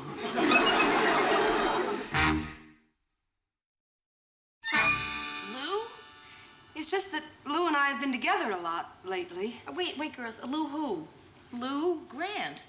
You know what, with meetings and dinners and business lunches, there's just something about him. Lou? So seldom you meet a man like that. The nerve of that guy being so terrific. Oh, just my luck. Having to fall in love with Lou. Lou Grant? I just never thought of him as being, you know. Yeah, there are 2 people I've never thought of as being romantic. Lou and the guy I'm going with now. Barbara, he's married. I mean, really married. I know. Lou Grant? Believe me, there's nothing I'd like better than for you to talk me out of it. Please? Yeah, right. Listen, Mr. Grant has been married to Edie for 25 years, and they love each other. The way people used to in movies. I mean, she goes away for a day, the man can't eat. He can drink, but he can't eat. He's got children, 3 daughters, grandchildren, and there's no way that man is going to hurt his family. So the only one who's going to end up being hurt here is you. Tell me again about the grandchildren. Lou Grant? Well, that pretty much finishes the budget. You're not going to give me my new mobile unit, huh? We just don't have the money for it, Lou. How about a midget on a motor scooter? Well, I guess that's it. Boy, it's been a long day. Good night, Barbara. Oh, boy, me too. I am exhausted. Good night, Mary. Good night. How about a drink? Sure. Well, okay, maybe I'll stay here. No. No drink for her. No drink for her. Mary, go home. Get some sleep. Mr. Grant, I'm fine, really. I just got my second wind. Mary, you're sleepy. We don't need you anymore. But, Mr. Grant, look, I can't go away and leave a messy office. Come on, you know me, old can't leave a messy office Mary. Will you go home? Barbara, are you sure that you don't want me to stay? Well, maybe you should. Yes, I would like Mary's opinion about starting a new late-night news. Oh, you mean at 11 o'clock? Or 10 o'clock, the way we did in Chicago. We found that our anchorman there had an appeal for older people, and they go to bed earlier. In that case, we ought to put Ted on at 8. I really love that tie, Lou. Yes, it's beautiful, Mr. Grant. Did you get it for Father's Day? No. I bought it myself this morning. Suddenly, I felt this urge to buy a necktie. I don't know why. Maybe I wanted to impress the boss.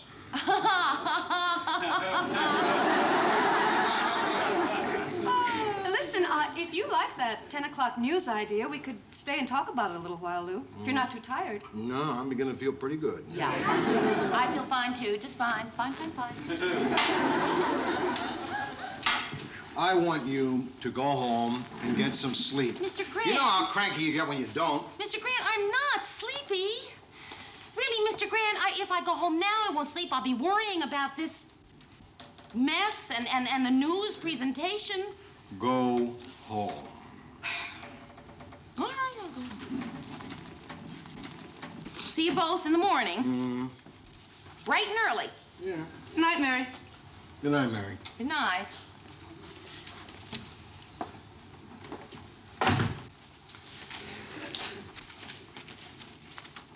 Now, what do you think of this, Lou?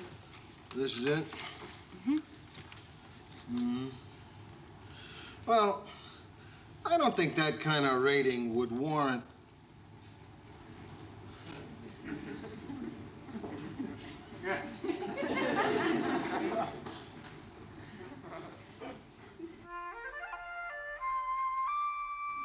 But why, Mr. Grant? I mean, why can't she see that she is wasting her time? Maybe she's not. Of course she is. Rhoda, this is Lou Grant we're talking about. Well? But if anything happens, I don't want to know about it. That's where you and I differ. If anything happens, I want to hear every word, every detail. So, if you hear that anything is happening... Rhoda, go home. Okay, I'm going. Listen, did you talk to Lou about this? No, I can't. He doesn't know I know. Come to think of it, I'm not even sure that he knows. Somehow I got the feeling that tonight he may be finding out. Will you get out?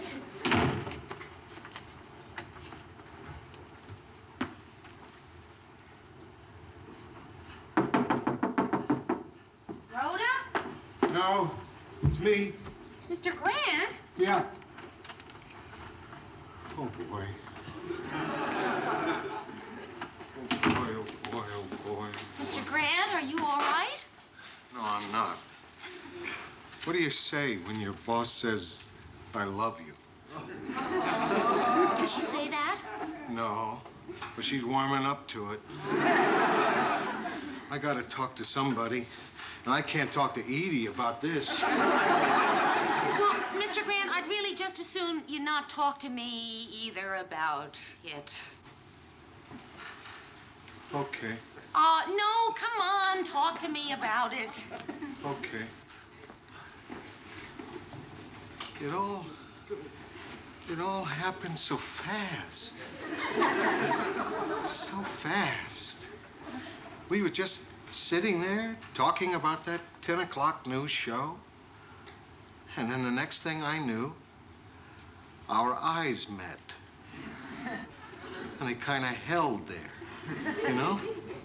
Yeah, I know. And I felt something. What?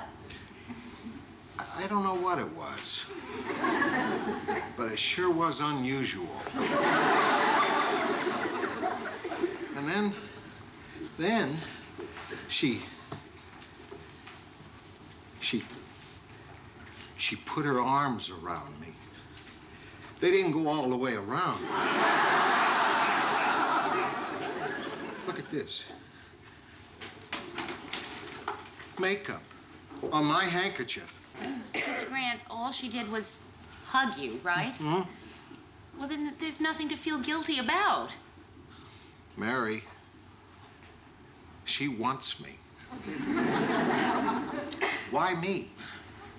Well, you're a very kind of special person. Yeah.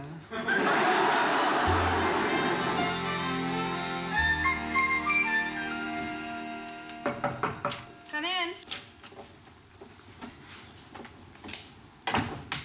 Hi there. Good morning.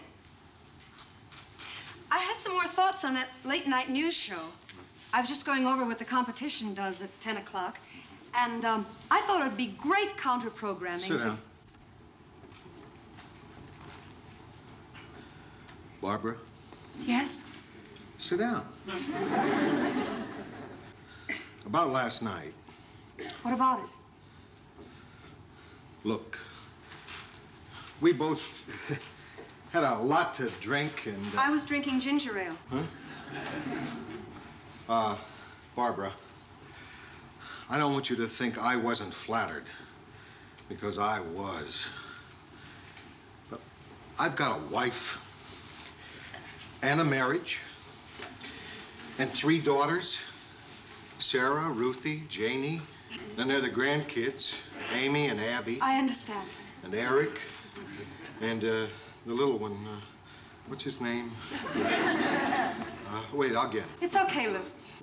I always remember his name. It's okay. Matthew, that's it. The little one's named Matthew. Matthew, yeah. Well, anyway, if I'm going to have any extracurricular activities, frankly, I'm better off bowling.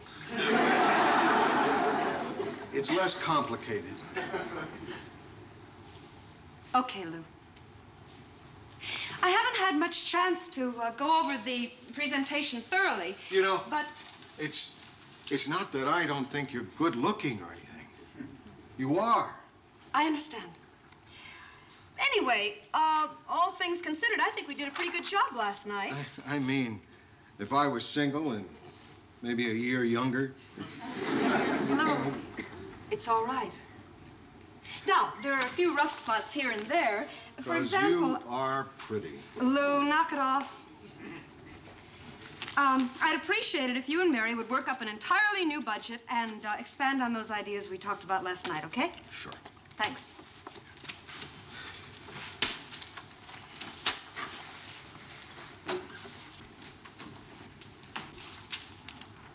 Can I ask you a question? Sure. You really would have? Yeah. Son of a gun.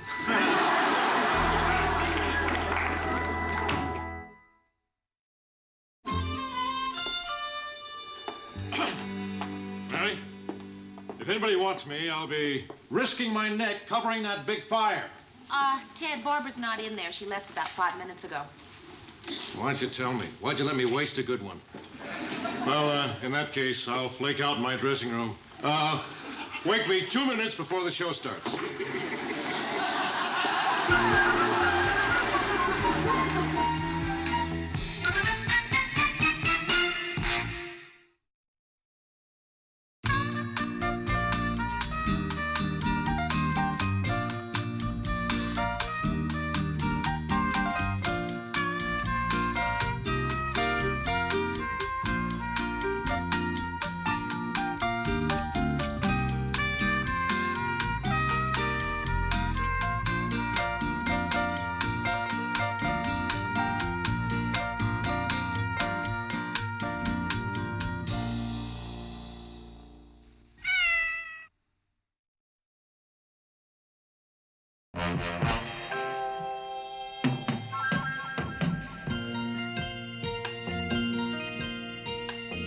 Who can turn the world on with her smile? Who can take a nothing day and suddenly make it all seem worthwhile? Well, it's you, girl, and you should know it. With each glance and every little movement you show it. Love is all around, no need to waste it.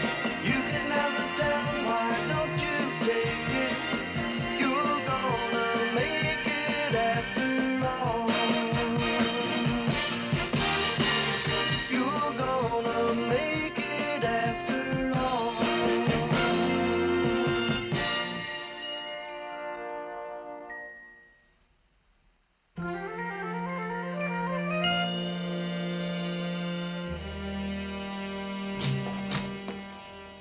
Mr. Grant, you look beautiful. I know. But if you think I look great, wait till Ginger Rogers shows up. Oh, will you look at this? The black tie, ruffled shirt. Yeah, well. Hey, what time is that press club affair anyway? Oh, I got plenty of time. Boy, are we gonna throw Chris Matthews a bash he won't soon forget. Isn't every day a local reporter wins the Pulitzer Prize, huh? Yeah, tonight we toast one of our own. I guess you're really proud of him, huh? As a matter of fact, I'm so proud, I think I'm gonna go toast him right now. Hey, Murray, you belong to that press club, don't you? Yeah. So how come you're not going tonight? It's too depressing. Depressing? Hurry, rush these over to Master Control. Murray the messenger boy. What's the matter with you? I don't know. Newsroom. Oh, hi, Rhoda. Yeah, sure, I can pick you up.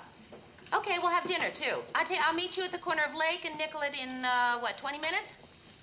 Okay, see you then. Bye-bye. How's my autobiography coming, Mary? Oh, fine, Ted. I typed 10 more pages for you. I'd like to try a new title on you, Mary. Mm-hmm. The greatest story ever told. I think that's been taken, Ted. Oh, yeah. Circus movie. Here you go, Ted. 10 typed pages. Right. Sure, $1 a page.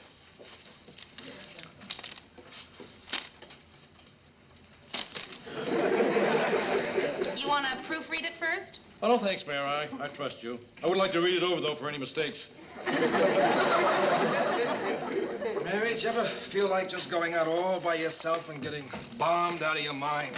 Hey, Murray, what is it? You want to talk about it? Blotto, you know, that's all. Murray. Smashed, snockered, Hey, Murr. pickled, plastered, looped. Murr. Whacked out, you know, Hey. really boozed up. Look, why don't we go get some coffee? Mary, I think you missed my point.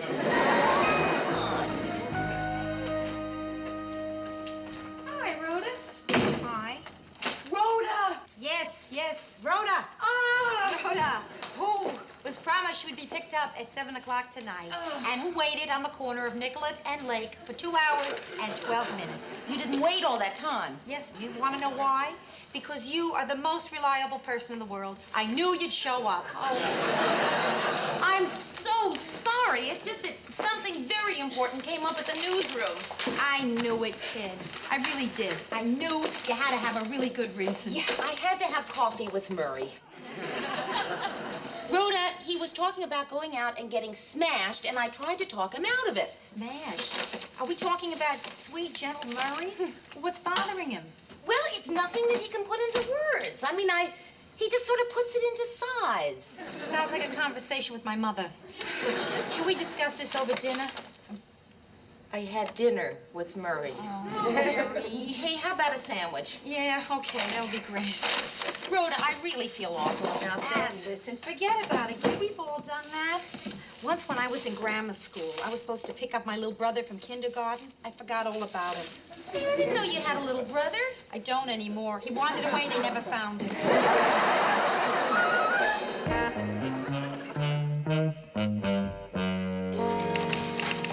Any sign of him?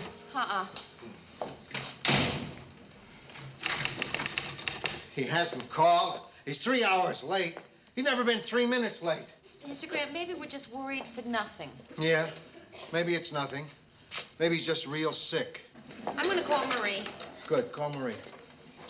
Wait a minute, if I call Marie and he's not home, we'll just worry her. Mary, you can find out if Murray's there without giving away anything? Hello, Marie, it's Mary. Oh, fine, thanks. And you? Great. And the kids? Good, good, good. And everybody else? Yeah, that's right, that is everybody else, isn't it? Except for Murray. And, of course, we all know how Murray is. So, Marie, Mr. Grant is calling.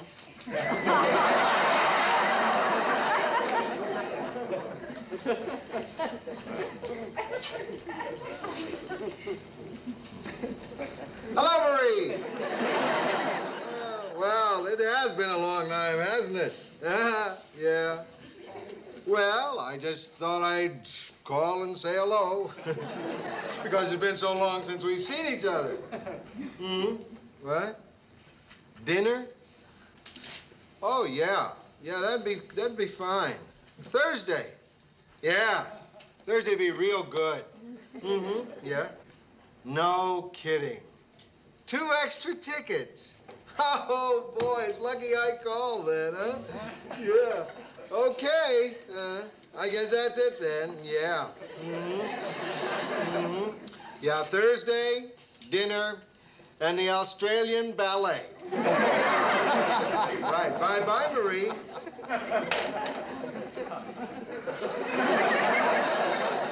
Thanks a lot, Mary. And finally, in Orlando, Florida yesterday, a judge ordered Willie McKeever, who'd been arrested for drunken driving, to go and get himself a new driver's license so that the judge could revoke it. This is Ted Baxter. Good night and good news. I know. I'm late. Murray! How you doing? Oh, Murray, you're here. And you're all right. All right, now wait. Before you say anything, you were gone all day, right? Right. Well, I just want you to know that it's okay. And if you don't want to tell us where you were, that's okay, too. I went to the movies.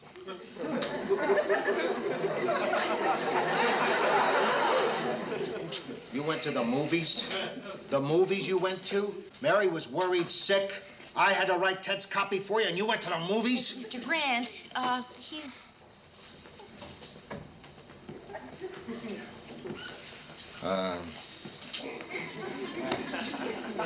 Listen, Murray. So you miss a day. Hmm? Everybody's entitled to miss one day once in a while. Lou, I think I'm going to the movies again tomorrow. Well, everybody's entitled to miss 2 days once in a while. Probably ought to fire me. Murray, nobody's gonna fire you. But why? You don't need me. I was out all day. You got the show on the air. Nobody missed me. Hey, Murray, we all missed you. We really did. Murray, I just want to tell you that your copy had that extra added zing tonight. Keep up the good work.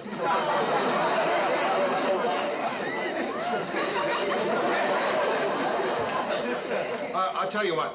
Let's all go into my office and have a good stiff belt. That's a great idea, Mr. Grant. Let's all go in and have a good stiff belt. Come on.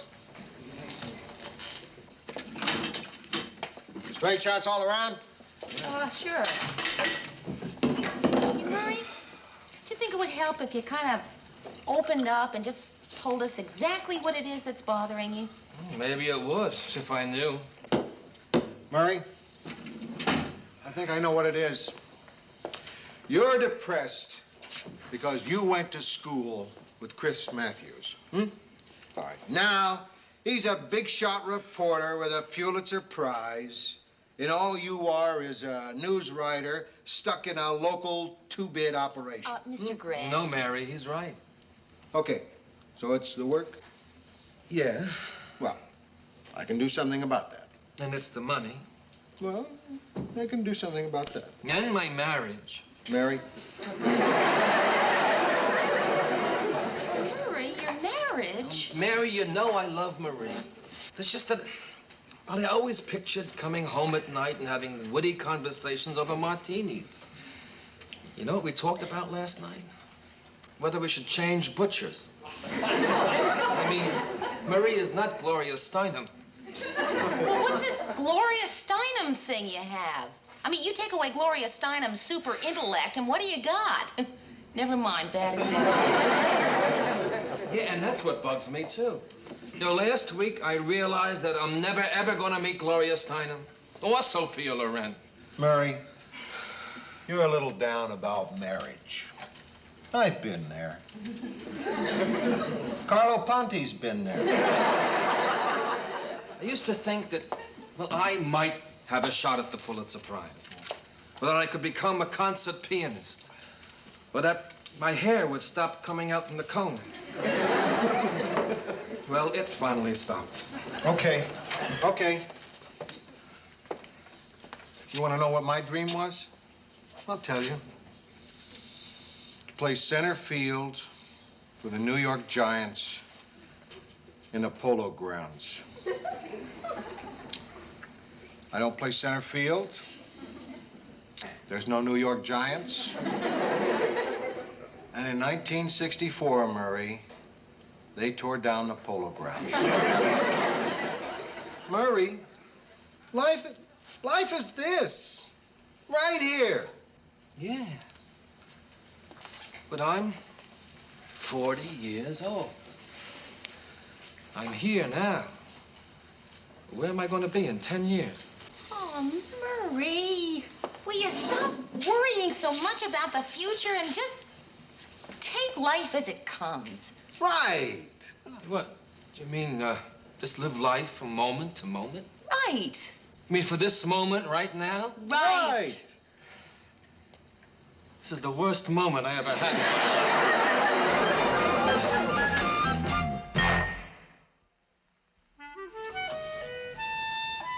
Mare? Yeah, come on in. Hi, kid. Got a letter from my mother. Oh, what'd she have to say? I haven't opened it yet, Mare. I'm afraid to read her letters when I'm alone. Now, let's see what's happening across the miles. Oh, great. Great. This is Rhoda, great. what are you grating about? Well, the Dichters got divorced. Uncle Max went broke in business. And my cousin Edith, she had her gallbladder removed. And this is page 1, Mayor. Oh, Uncle Leonard died. Oh, Rhoda, I'm sorry. Were you very close? Never met the man. Uncle Max I met, years ago, once. A cousin Edith, I can't place her, Mayor. Makes me crazy. I mean, from this letter, I get the feeling that had I once just dropped them a line, they would be alive, happily married, successful in business, and still have their gallbladders. Aren't you going to finish reading it? No, I am not. My mother puts the cheery stuff in first, you know, to hook me. Mary, that woman could depress Johnny Man. You ought to try being around Murray these days. Oh, is he still in that funk? Yeah? Oh, you know, I know what that is, Mary. I read an article in Cosmopolitan. They tell you exactly what to do when a man gets to that stage in life when he feels down, depressed, and like nobody wants him. What did it say? Drop him. There's got to be some way to reach him. Mr. Grant's trying to help him by giving him some on-camera stuff to do. Oh, yeah, I remember the last time he did that. Oh, yeah? We were hoping people might have forgotten. No chance. He was terrible, But man. it wasn't his fault. The poor man was so afraid his toupee was going to fall off, he didn't move his lips.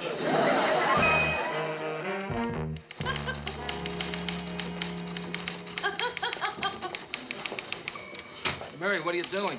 Oh, I'm just doing a little personal typing for Ted. He's been dictating a book into the tape recorder. A book? Yeah. Ted? Right? What is it, a comedy? Yeah, in a way. It's his autobiography. Hey, Burr, what is it? Ted, writing his autobiography. The greatest straight line I ever had, and nothing's coming to me. Oh, Murray, are you still feeling that way? Hey, didn't the man in the street interviews go well? I don't think so. Lou's looking at the film right now. Well, will you stop worrying? I'm sure he's gonna like them very much. Yeah.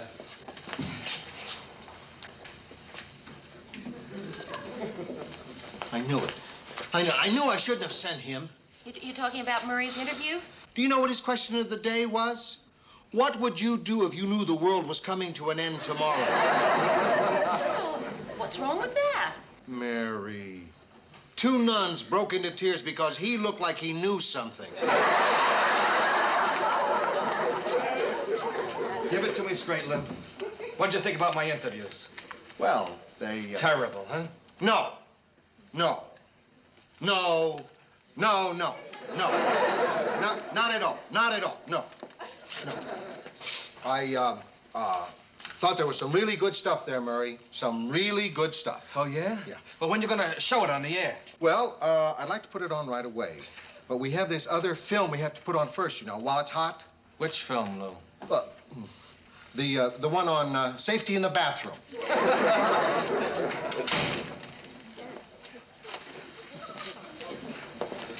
Oh, say, Murr, I just saw that interview you did. Oh, yeah? Ted, what'd you think about it? You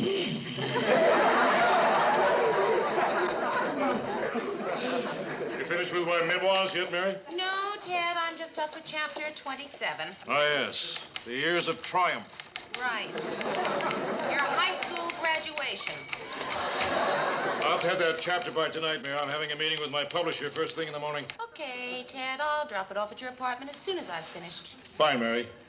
Say, if you want to have a few laughs, stop in and see that Murray interview before you go home. Ted, could you sit down for a minute? I'd like to talk to you. Sure. Ted, I'd like you to start being nice to Murray. Why, is he being promoted or something? Murray is going through a very difficult time. He's unhappy. He's talking about quitting. Quitting?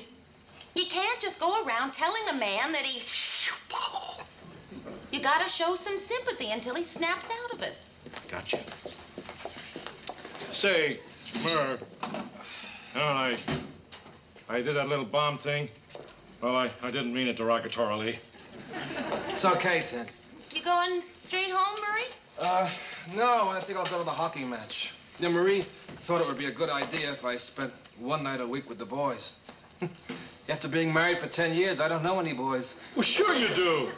You're going to be my guest tonight, Murray. Okay, why not?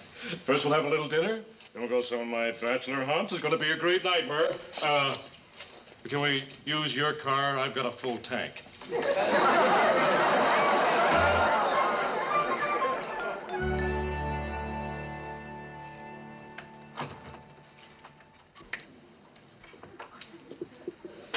There it is, Murr.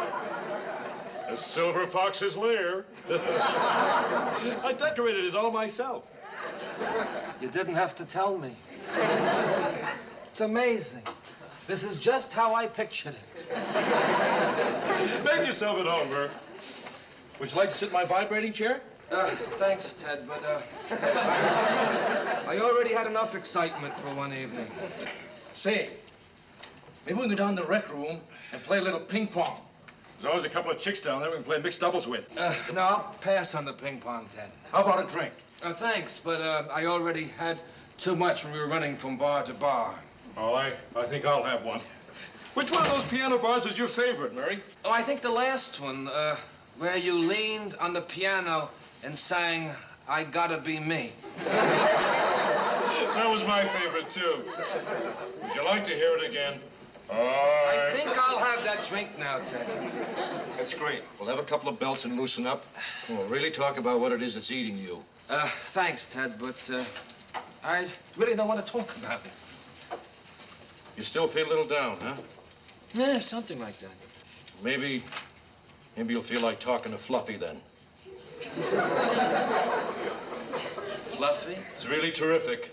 You know, when the stewardesses around here get a little depressed, I let them talk to Fluffy. It always cheers them right up again. I never knew stewardesses got depressed. Now with Fluffy around, they don't. Oh, you, Murray! Murray! tells me you've been feeling a little depressed lately. Would you like to talk about it? Oh, yeah. Talk to me. You'd like to talk to her, wouldn't you, Fluffy? Yeah, Ted. I'd like to talk to a man to dog. You're a happy man, aren't you, Ted? Yeah, Sure, I guess I am. Why? Why am I happy? Well, I guess one of the reasons is that I'm the best darn newscaster in Minneapolis, St. Paul. Ted, now you don't really believe that. You're darn right I do. If I didn't believe it, I wouldn't be the best darn newscaster in Minneapolis, St. Paul. And I am, aren't I, Fluffy? You bet you are, Ted. Don't you ever get depressed? Well, sure I get depressed. All sensitive, deep-thinking people get depressed. What do you do to snap out of it? Well, I open the doors of my closet, look at all my clothes. Oh, that must be the chicken 208 coming up for a nightcap.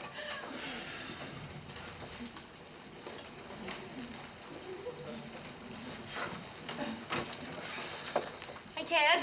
Oh, just you. Come on in. Here you go, Ted. Hi, Murray. Mayor? How you like the old pad, Mayor? Well. Certainly is you, isn't it? Thank you. Would you like a drink, Mayor? No, thank you. So, Murray, how are you feeling? I've been trying to pip him up, Mayor. Even had old Fluffy talk to him. Say hello to Mary, Fluffy. Oh, no, that's okay, Ted. Hi, Mary. How are you? Hi, fine, thank you. Here, see what you can do with this lug. I mean, he's really down in the old dumps. Well, you know, Murray, I think that we've been all wrong about this whole thing. I mean, why are we trying to cheer you up? If you feel sad, you should be... I was a little sad myself today. So was I. And I know the last thing in the world I wanted was somebody trying to cheer me up. You should feel what you feel. If you're sad, be sad. It's a good idea, Mayor. Let's all let it hang out. Let's all be sad together. I've got to get that. We'll be sad in a minute. Probably the chicken 208. She just won't leave me alone. How you doing, sweetheart? Oh, hiya, Mom.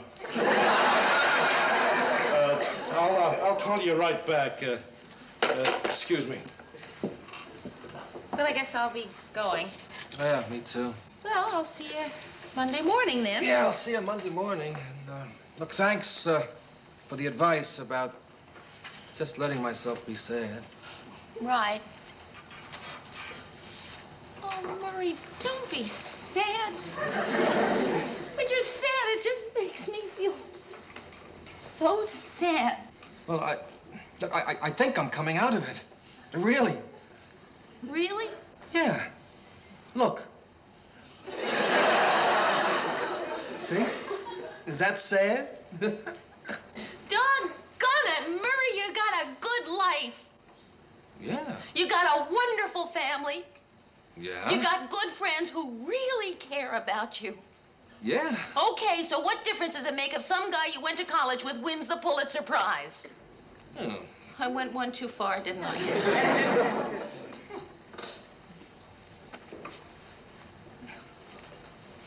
Mary, you didn't. You did me a lot of good. I just never realized so many people were affected by how I felt. It doesn't help much, but it sure makes me feel good. Oh.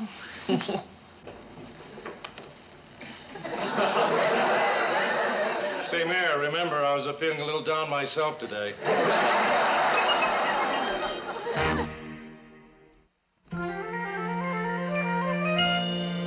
know how they say everybody has a book in them?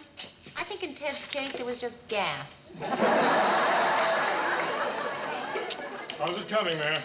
Fine, Ted, all finished. Do you have the rest of the money you owe me? Oh.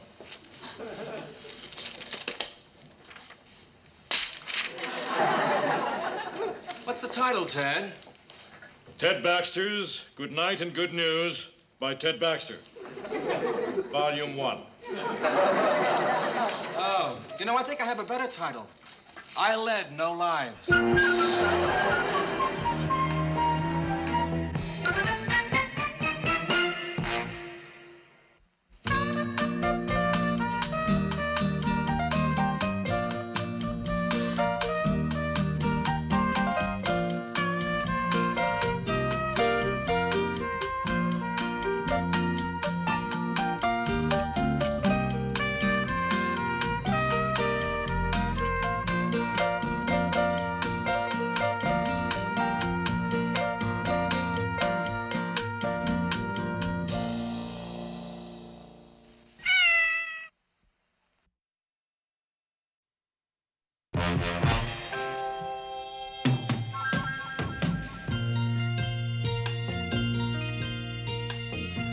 can turn the world on with her smile? Who can take a nothing day and suddenly make it all seem worthwhile? Well, it's you, girl, and you should know it. With each glance and every little movement you show it. Love is all around, no need to waste it. You can have the town, why don't you take it? You're gonna make it after all. You're gonna make it after all.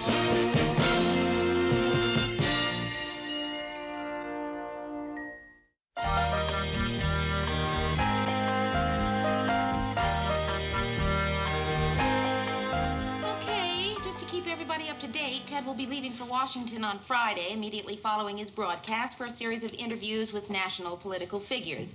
Ted will take a 9:15 plane from International Airport, arriving at Dulles Airport in Washington at 12:20. Did you tell the hotel I need a board under my mattress because of my back? Yes, I did. Yeah, we also ordered sheets with pictures of Peanuts and Snoopy. All right, at exactly 9 o'clock Saturday morning, Ted will be driven to the Department of State for a briefing with William P. Rogers. William P. Rogers is the Secretary of State. I thought Kissinger was the Secretary of State. I thought he was president. All right, there's going to be time for questions, so, Murray, I think Lou he's written Grant? some up for Ted to ask. Yeah, she's here. Hold on. Mary? Mr. Grant, could you tell him I'll call back later? She can't talk right now. Who's calling? Tom Vernon? Hold on. She can't talk right now. Oh, well, I'll take it in the other room. It's just an old friend. I won't be a second.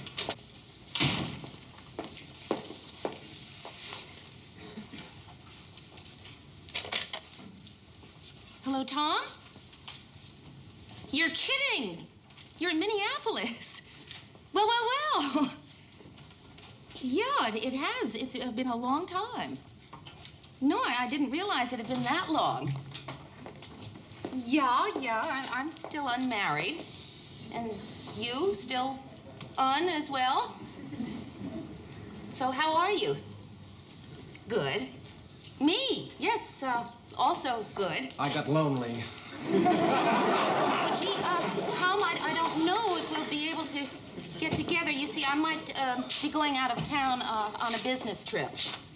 Wisconsin. Well, I tell you what, why don't you call me a little later and then I'll know for sure.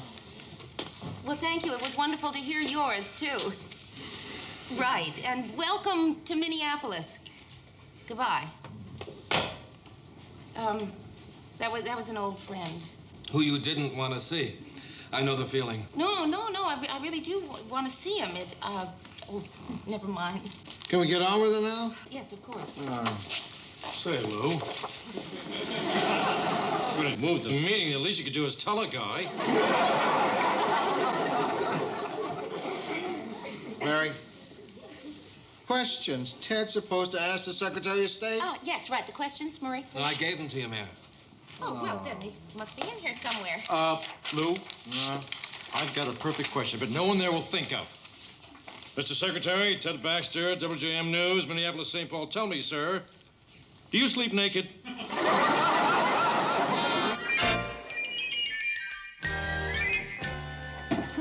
So the famous Tom is back, huh?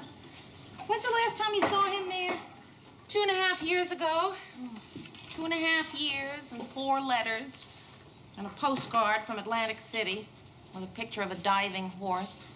And now, just when I think I'm over him, well, I'm not going to see him, that's all. I mean, there isn't time anyway. I've got all this spring cleaning to do. Yeah, I can see where you wouldn't want to pass up this kind of fun to go out with a guy you used to love. Is there anything here you think you want?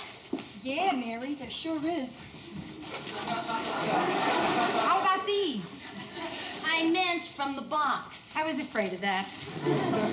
Listen, kid, what can it hurt to see him again? I mean, just once. It can hurt, Rhoda. Believe me, it can hurt. Boy, I remember once we were on this picnic, and there we were on that mountainside, sitting on the grass. Yeah, gotcha, yeah. Gentle slope, I assume. I mean, you weren't clutching onto bushes to stay there. Right. Gentle slope. And we were having wine and cheese and staring at the clouds, and he turned to me and he said, if I were the kind of guy who would ever get married, this is the moment I would propose. Rhoda, it was the worst moment of my life. Oh, you Protestants. Someday, Mayor, I will tell you, when we're older, past caring, the worst moment of my life. You want to hear it now? It involved my high school prom and a boiled potato. Oh, I don't know. Why don't we save that? Hey, do you want this? What is it? I don't know. That's why I'm throwing it out. Of course. Boy, today, Rhoda, when he called, I got so formal. I couldn't relax. My voice sounded like Pat Nixon welcoming Eagle Scouts to the Oval Room. Hey, Mary, I've never seen this before. What is this? Oh, it's just a family photo album. Can I have it? I could leave it open in my apartment. People would think it was my life. There's pictures of Tom in there somewhere. Oh, is this him here, Mayor? Where? Standing right next to you, in front of this car. Yeah, that's Tom. It's a very revealing photo. He's got the same lovesick expression on his face as you do. Only he's looking at his car. Exactly. Would you like me to sum up our relationship? Saturday, we'd go out. Sunday, I'd cry. Monday, I never wanted to see him again, and by Thursday, I prayed he'd call back. Friday, he did. Saturday, we'd go out. No, not again. Maybe he's changed. You had to say that, didn't you? Well, Rhoda, you know what this reminds me of? A scene from Beach Blanket Bingo, and we're Sandra Dee and Annette Funicello. Oh, Sandra, don't take it so hard. Maybe Fabian will ask you to the hop. I know. I mean, I'm 32 years old, and I'm walking around like... Hello? Oh, hello again, Tom. Yeah, I'm sorry that I couldn't talk when you called earlier, but, right, busy. What's that you say? No, I'm sorry. I'm afraid I can't go out tomorrow night either because, as it does turn out, I will be going out of town on the business trip. How long will you be in our fair city? Just the week. Well, then I guess I'll miss seeing you. Yeah, sure. I'll write down your number just in case. Sure, 555-9372. Extension 2176. Right. Bye. How long will you be in our fair city? I know. Why do I talk like that? Well, at least it's over, and I'm not going to have to put myself through that again. Are you sure, kid? I'm sure. That's why I did not write down his phone number. 555-9372, extension 2176. You want to write that down before you forget?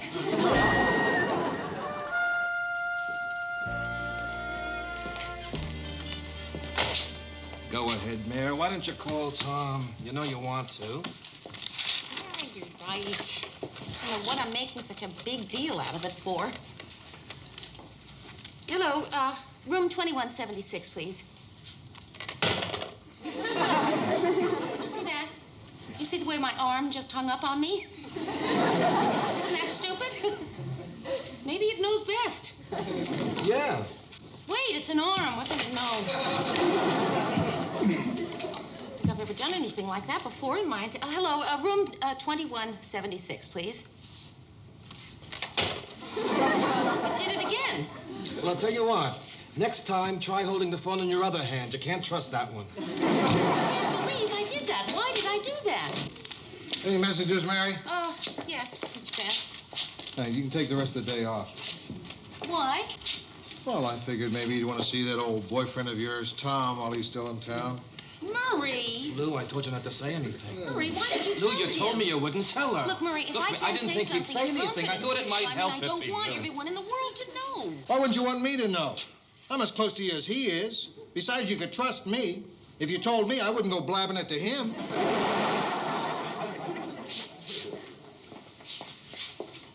Oh, say, Mayor, I've been going out of this itinerary. I think as long as I'm winging it to D.C., I ought to meet the president. Ted, the junket has already been set, and nobody is going to meet the president on this trip. Here. Call the White House. There is the telephone number. Ted, I can't get the president on the telephone. Of course you can't, unless you tell him you're calling for Ted Baxter. Never hurts to be seen with the President of the United States. Might even help someday if I decide to throw my hat into the fire. You? Why not? They asked Cronkite to run for the Senate once. And I think good night and good news is a lot better than, and that's the way it is. It's ringing. Hello, White House? Is the president there? That's not the way to do it. Hi there. Ted Baxter, WJM TV, Minneapolis, St. Paul. I'd like to speak to the president. It's personal. It's busy? Oh, I'll hold. Okay, have him call me back. Tell him I'll be here for a couple of hours. Then he can call me at home at 555-8737. Tell him not to call after 10 o'clock. I'll be asleep. When he calls, I'll be in makeup. That's the way you call a president.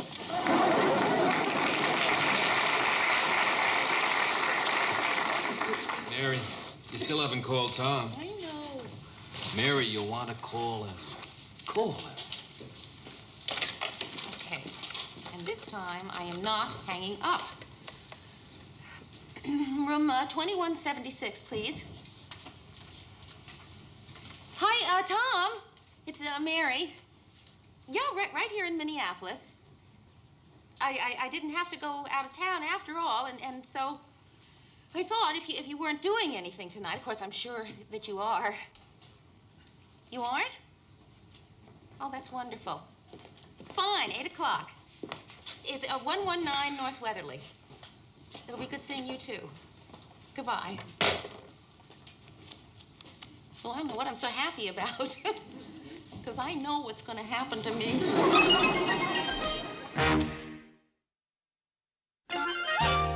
Hello, Annette. It's Sandra. Rhoda, this is just like him. He's already an hour late, and I have been ready for 2 hours. I mean, it's happening all over again. Here he is. I'll call you back after. Bye.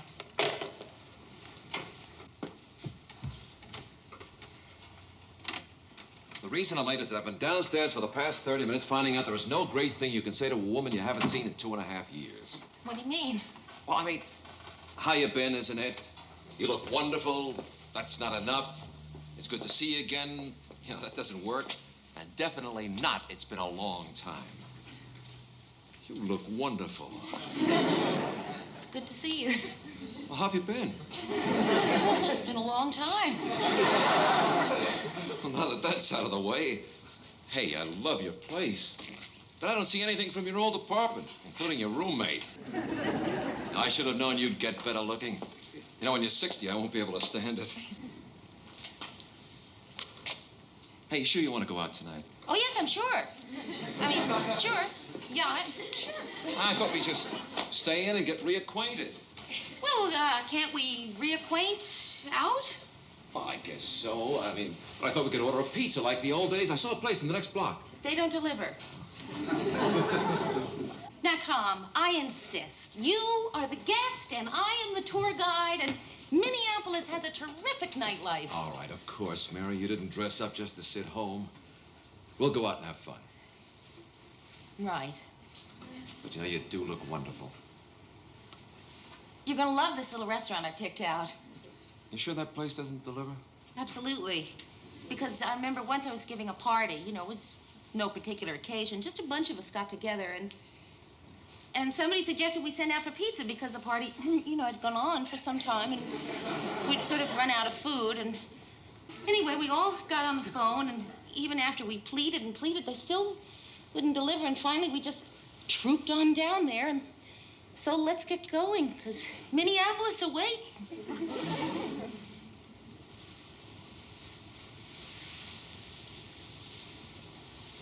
Okay, let's go. You know, I know of this other place that does deliver.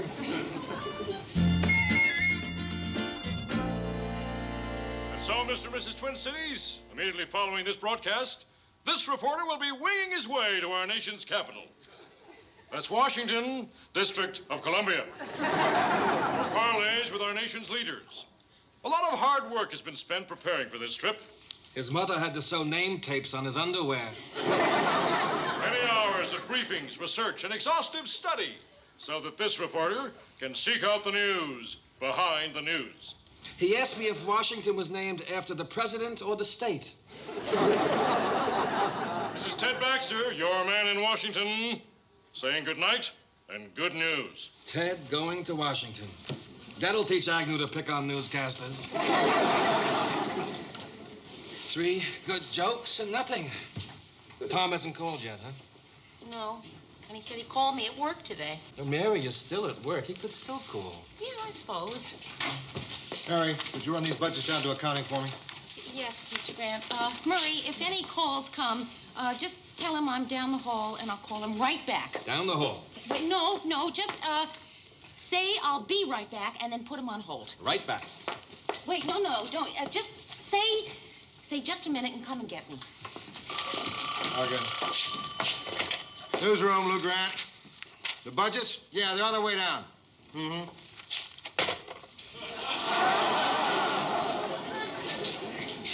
Boy, it's good to be a foreign correspondent again. A week in Tijuana doesn't make you a foreign correspondent. Well, so long, Ted. Good trip. Gonna miss you, you big palooka. Ted, you're only going to be gone for 2 days. Mary, take care of yourself, you know? Right, Ted? Yeah, I'm gonna really miss you guys. You don't know how much I'm gonna miss you. We promise we'll write every day. You sure you don't want to come along, Lou? No, Ted. Murray? Oh, we can't, Ted. Ah, come on. Please. We'll have a lot of fun. Just the 3 of us running around Washington. Please, I don't want to go by myself. Ted, it's going to be all right. There will be people there to take care of you. Yeah, and we'll be here if you need us. Well, I guess I'll be all right. Sure you will. Well, so on. Murray, No. I can't take it. Don't be so sad, Mary. I'll only be gone for a couple of days.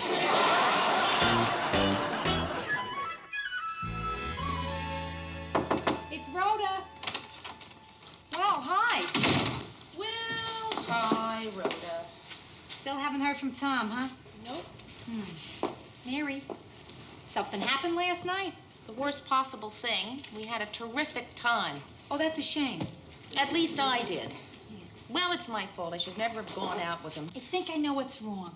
Mary, you haven't told Tom how you really feel about it. Yes, I have. Big mistake. Rhoda, I don't believe that. You don't believe it, you're living it. The only guy in your life you really want, he's leaving town tomorrow. Well, there's just nothing I can do about that. Oh, Mary, there certainly is. Nobody walks away from a game when he's losing. Hey, Rhoda, listen, just so that I can continue to respect you as my closest friend, tell me you're not suggesting that I do anything as stupid as trying to make Tom jealous. Yeah, I know. You're right, kid. It's absolutely absurd. People our age is playing games. I mean, I'm sorry I even mentioned it. I'm ashamed. But it works. Come on, Rhoda, you can't build a relationship that's going to be full and meaningful on a foundation of deceit. Sure you can. You expecting him? Huh?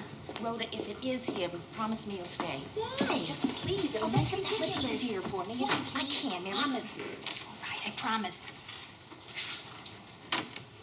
Hi. Hi, I'm Rhoda. You've probably heard a great deal about me, and I've certainly heard a lot about you. Welcome to our fair city. That's my friend. I'd like to meet her sometime. I thought you'd be glad to see me, aren't you? Oh, surely. Well, I know I was supposed to call you at work today, but somehow I just got involved, you know? Oh, really? No, I thought that I was supposed to call you. Anyway, I happen to be in the neighborhood, so I thought I'd just drop in. Well, good. That's good. I'm just sorry that we won't be able to spend more time together. What do you mean? Well, I have a late date. How late? 10:30. 10:30? Well, see, that's when he gets off work. Oh, nobody gets off work at 10:30. Policemen do. He's a cop? Detective first. He's not a detective first. He's not a policeman, and he's not even a person. I mean, I don't have a date tonight. Why did you say you did? Do I make you do things like that, No, Mary? Tom, it's not you. You're not mad at me? No. Everything's okay? Yeah, fine. Good. Let's have the pizza. Okay. Oh, Tom, can't you even remember that I hate anchovies? I mean, look, I can take a lot, you know, but I just cannot take you walking in here with a pizza that's smothered in anchovies. I really don't think that's being too demanding of me to expect you to remember that I hate anchovies. Why do I have the crazy feeling that this isn't what you're really mad about? No, this is it, right there. If you had to take a wild stab at something else that might be bothering you, what would it be? Nothing. Take a stab. No, I tell you A nothing. wild stab. Our relationship. I think you got it.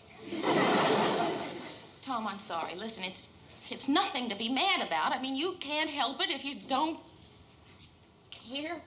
I don't, huh? I care. Tom, it's just so hard not knowing if I'm ever going to see you again and only knowing that when I do, you're going to leave. Sure, in the movie of my life, Frank Sinatra will play the part, right? Well, don't tell me you really do feel badly when you leave. That's right, I do. Then how come you only wrote me 4 times in 2.5 years? I mean, Reader's Digest wrote to me more than that. How come you only wrote to me 3 times in the last 2.5 years? That is different. Oh, no, it's not. And the last 2 times you signed it fondly instead of love. That's because I didn't think that we were in love anymore. I thought we were more in fondness. No. I love you. I love you. So how come we're not happy about that? Because we each want different things. Mary, you want a deeper relationship. You want to be wife, mistress, mother, sister, and friend.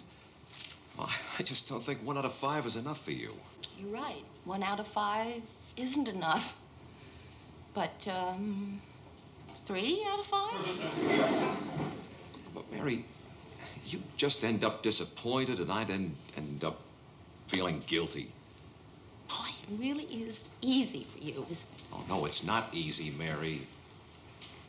Boy, it's not easy.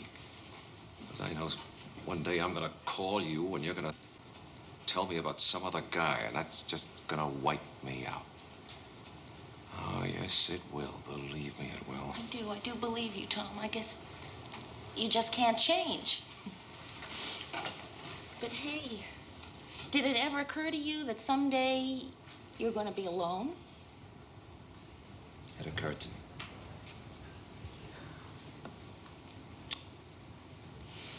Poor Tom.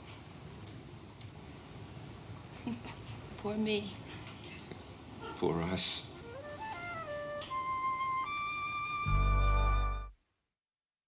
Mary, I thought you said Ted was on his way in from the airport. Well, he must be tied up in traffic. He said he would be here by airtime. You only got a couple of minutes. You better tell Gordy to stand by to fill in. Right, I will.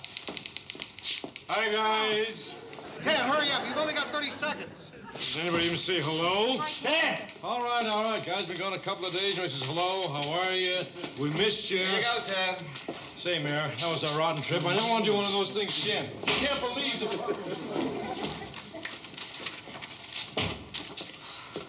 Well, at least he made it. This is Ted Baxter. I just this minute returned from our nation's capital, where all went well with my talks with our nation's leaders. There was, however, one sorry exception. One nationally known political figure who steadfastly refused to see me, even when I stopped by his house. Something to hide, Richard Nixon?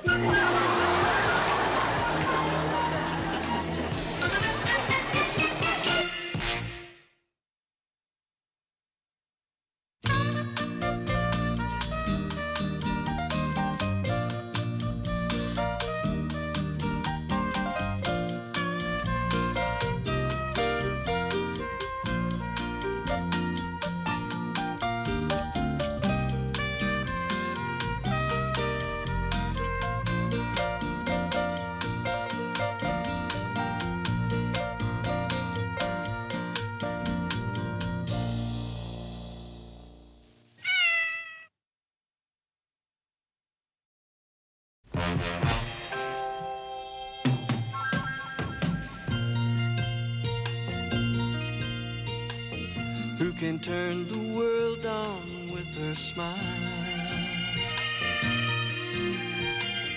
Who can take a nothing day and suddenly make it all seem worthwhile? Well, it's you, girl, and you should know it. With each glance and every little movement you show it. Love is all around, no need to waste it. You can never tell, why don't you take it? You're gonna make it after all.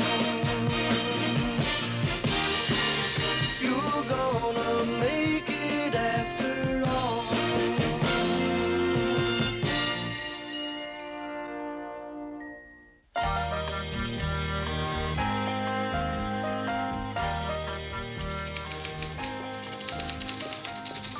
Thanks, Mayor.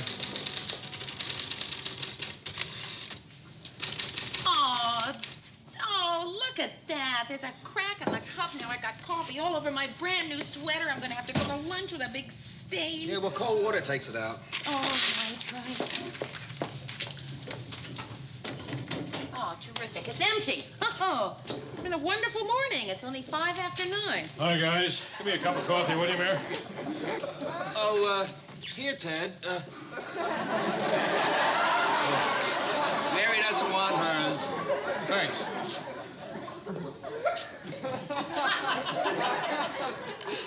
Oh, that's not enough sugar.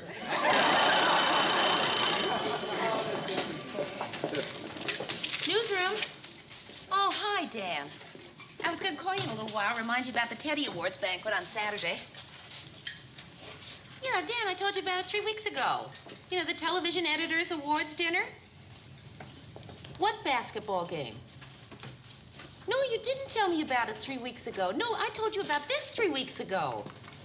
Yeah, sure, I'll hold. Ted, I'm on that line. Oh, I didn't see which light was lit. I think I put my contact lens in the wrong eyes this morning. So who are you talking to? Dan, Can't hear his voice. I'm on hold, Ted. Oh. Hold is lonely, isn't it, Mayor? You know, I never liked hold.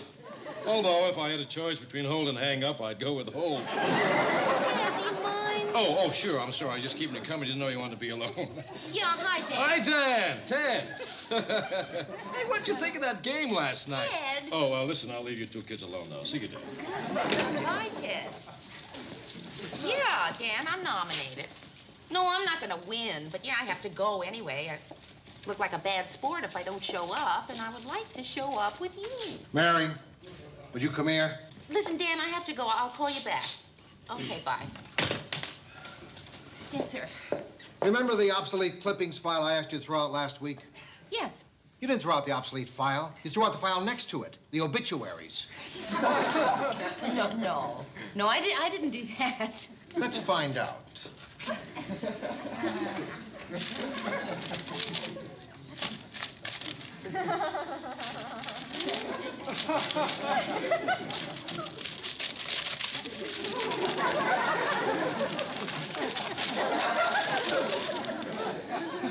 Find it yet?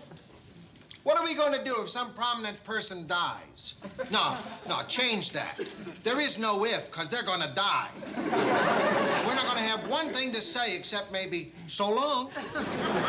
Mr. Grant, I'm just sorry. I don't know what else to say. You're going to have to write up every one of the obituaries that was in that file. Oh, yes, of course, I will. Take your time to write them. Oh, gee, thanks, Mr. Grant. I don't think you understand. I mean, take your time, not mine. Your lunch hours, your evenings, your weekends. Boy, I'm going to be writing obituaries for weeks. Start with A and hope that they die alphabetically.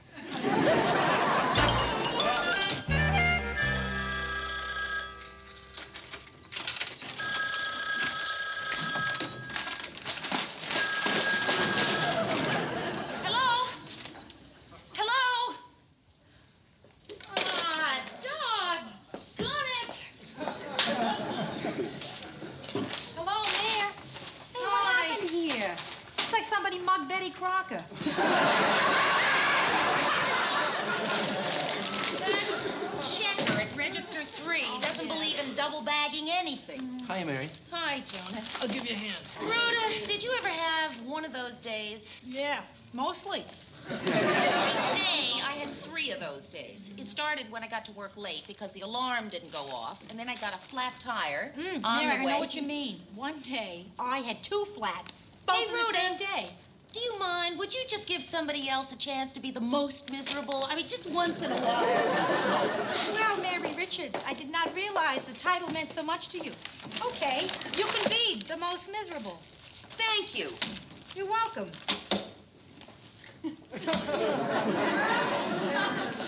I had a flat once.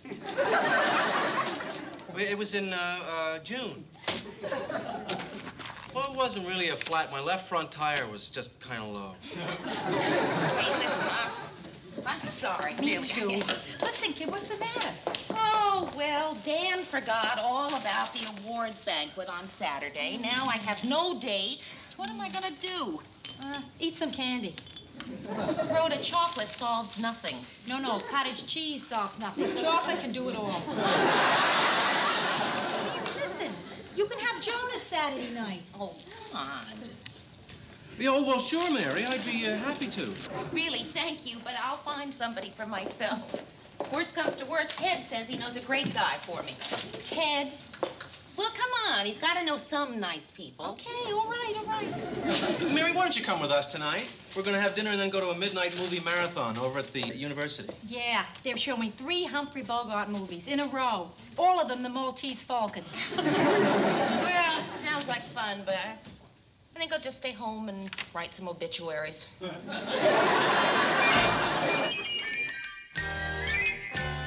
Oh, Murray, it's just that I am so sick of writing obituaries. I've wanted to end the last 5 with that's all, folks. Say, Mary, your hair, it's sort of sticking up funny.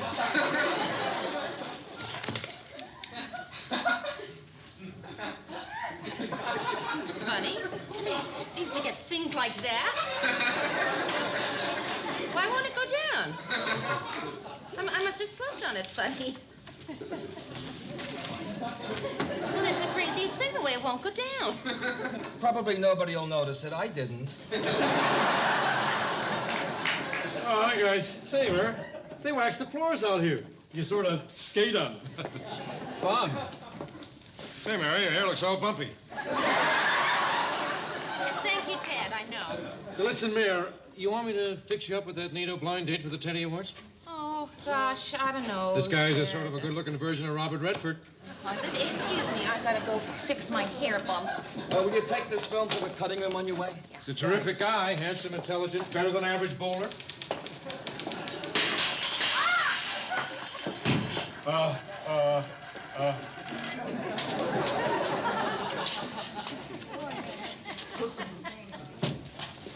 I'd picked you up myself when my back is in bad shape. What happened? Well, it went out in posture exercise when I went to broadcast school. Not to you, Mary. I slipped. I slipped. Listen, I'll be all right. Really, I can stand up now.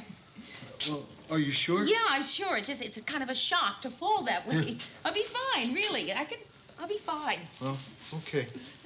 I'm not fine. No. Oh. No, don't worry. You'll be okay. You'll be okay. I'm gonna put you over here. Don't worry.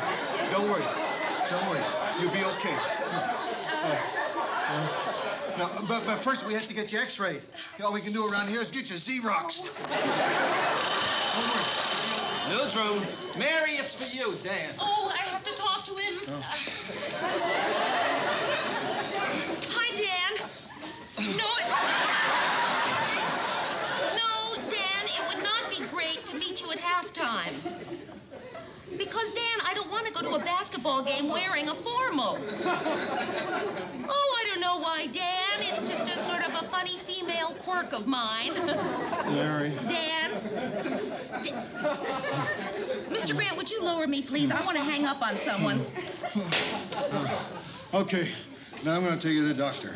My purse? Oh, yeah.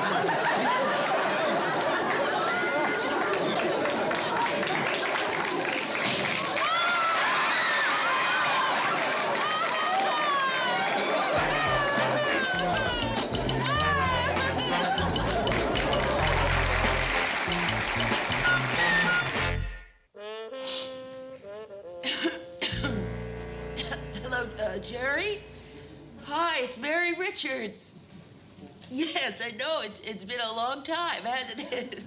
Listen, Jerry, I have to go to a banquet on Saturday night. I was wondering if you'd like to go with me. Yeah, you can tell me what you've been up to. Oh, really? Well, congratulations. When did you get married? Well, I guess you can't go with me to the banquet then on Saturday. You can? Well, I can't. Goodbye, Jerry.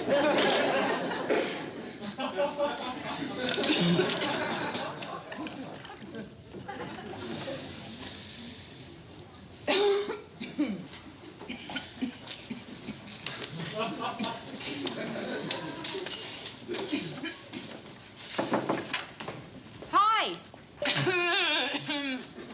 Blow your nose on that. Use something softer, like newspaper.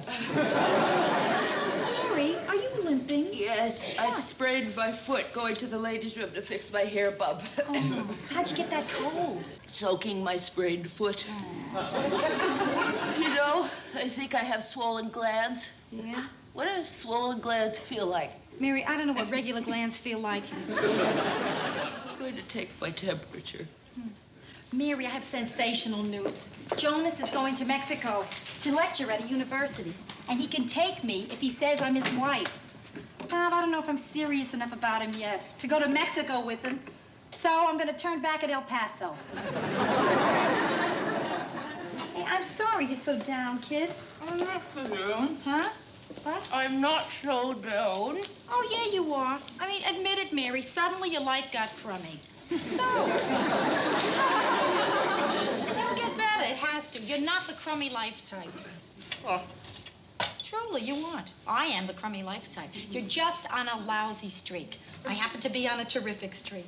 But soon things will be back to normal again. Tomorrow you'll meet a crowned head of Europe and marry. I will have a fat attack. Eat 300 peanut butter cups and die. That's the way it always is. 98.7. 98.7 is practically normal. Rhoda, I'm running a fever. I deserve better than 98.7. I'm sick and I can't even prove it. Okay, Mia. Run your fever. It'll give you something to do. Please, while you're doing it, remember what my mother always says. There are millions of children in Europe who would be thrilled to sit around and have the flu in a gorgeous room like this. You'll feel better tomorrow, I'm telling you. No, I won't. Colds are 3 days coming, 3 days with you, and 3 days going. It's always been that way, and it always will. Hello, Ted. It's Mary. Mary Richards. Listen, Ted, I think I'm going to take you up on that Robert Redford guy you have for me for Saturday night. Great. Why don't you ask him to pick me up around 8 o'clock? Oh, listen, what's his name? What do you mean, April Fool? What do you mean it's you?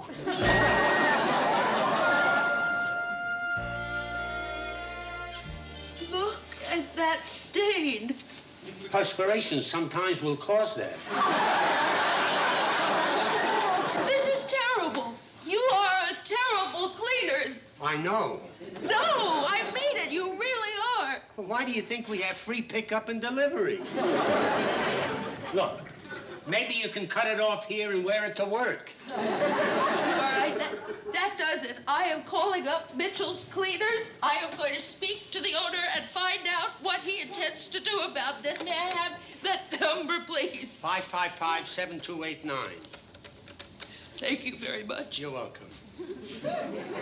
Hello, this is Mary Richards. May I please speak to the owner? He is? Uh-huh. Thank you very much. Mr. Mitchell, what are you going to do about this dress? It's practically brand new. I only wore it twice. All right, okay. You want the truth? I only wore it once, but I didn't think you would believe me. Good thinking. So now, on top of everything else that's happened to me, my dress is ruined, too. I'm sorry. I don't usually get this way in front of the cleaners.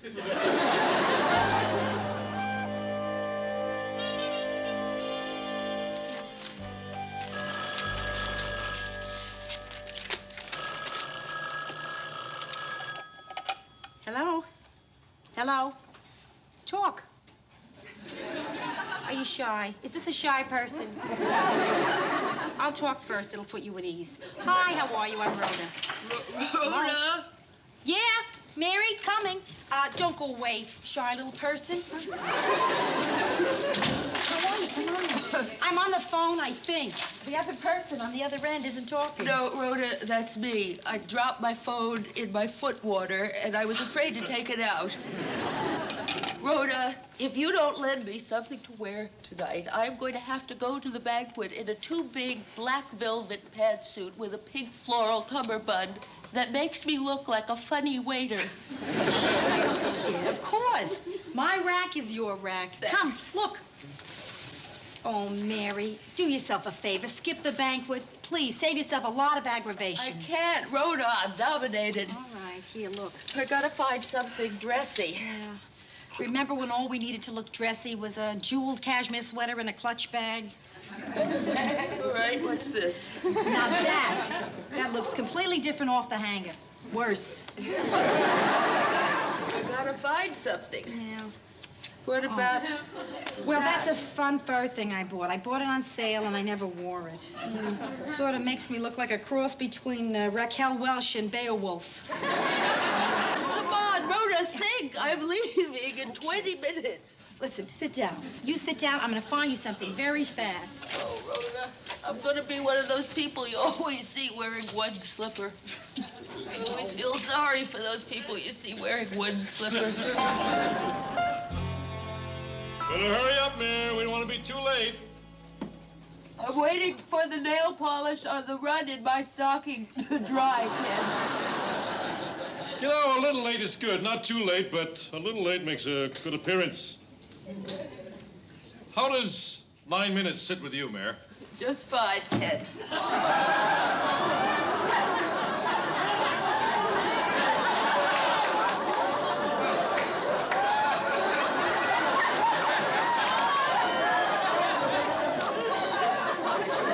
That's not funny, Mayor. Now, hurry and get ready, or we'll be over on 9 minutes. I'm sorry, Ted, but this is ready. Who put you up to this, Mayor? Was it Murray? It's a long, long story. What's the matter with your hair? My hairdryer broke. Boy, if I'd have known this was going to happen, I'd have taken my mother. She's going to dress just like that. She begged me to let her come, too. At least then people could have said, look at the wonderful sun. Now. Ted, do you want to go in separate cars? That's fine with me. I don't mind going in separate cars. No, it'll be hard enough to park one car in this rain. Rain? It's raining? Yeah, it started about 5 minutes ago. And I left my umbrella at the office. I don't suppose you want to share your umbrella, Ted. Oh, sure, Mayor, but just so you stay under your third. I mean, I've got on a new tuxedo, and my appearance is important to me, and they'll be taking pictures of me, and I may have to go up there. That's all right, Ted. Don't worry about me. Somehow, it seems appropriate that I should be rained on.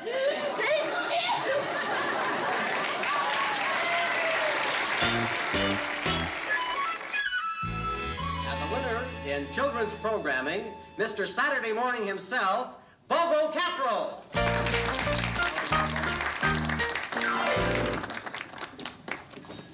You do not do a successful kid show by yourself. What's that Everybody squishing, counts. Mary? I got my slipper wet when I stepped in that puddle.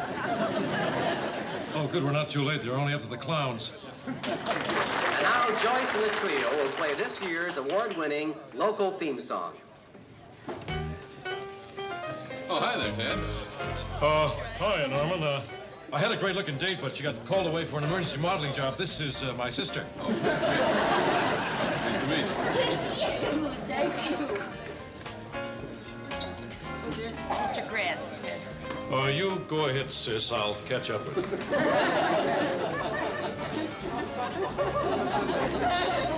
Hi, Mary. Mary. Don't get close to me. I'm contagious. Oh, that's a real nice dress. You look like one of the Andrews sisters. What happened to your regular hair? This is my regular hair. Hi, guys. Hi, Dad. You haven't missed too much. The triplets from St. Paul took Best Variety Hour, then Bobo. Thank you, Joy. And now, ladies and gentlemen, we come to a very special part of our program. The award for the Best News Personality. This is very important. I may have to go up there. Well, do I have to say it?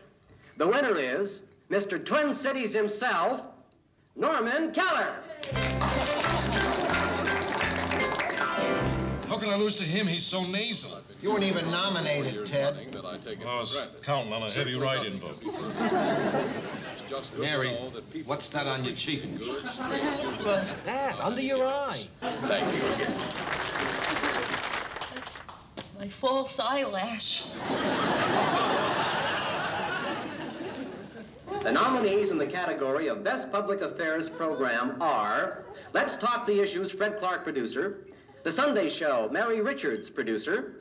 Minneapolis My Way, Gloria Malone, producer. And the winner is...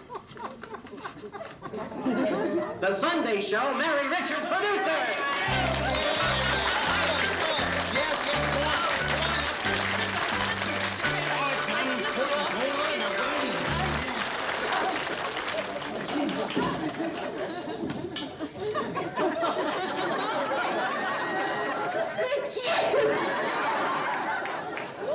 Thank you. I usually look so much better than this. Please believe me, I have a much cuter dress at the cleaners, and my hair. It's just that I've had this cold. But I shouldn't be talking about something as silly as when you gave me this. I just... Sorry. I'm just sorry. Thank you very much.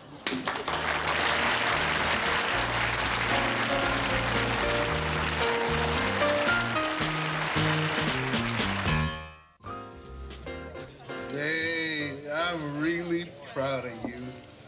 Thank you. You know they spelled Mary wrong? Oh, yeah, they did. I don't suppose you want to dance or anything like that, do you? No, thank you, Ted. Really, I think I'd just as soon go home. Oh, sorry. The winner wants to go home.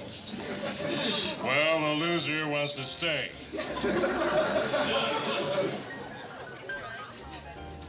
Lost 4 years in a row, that no-talent, rotten, nasal Keller. Look at him, sitting over there with his hair dyed and everything. Well, that doesn't stop me. Are we going now, Ted? Ted, what are you going to do? Ladies and gentlemen, your attention, please. You all know me, Ted Baxter, WJM-TV. I know I didn't win anything tonight, but I also know that by your giving Mary Richards the Teddy Award was your way of saying thanks, Ted, for a job well done.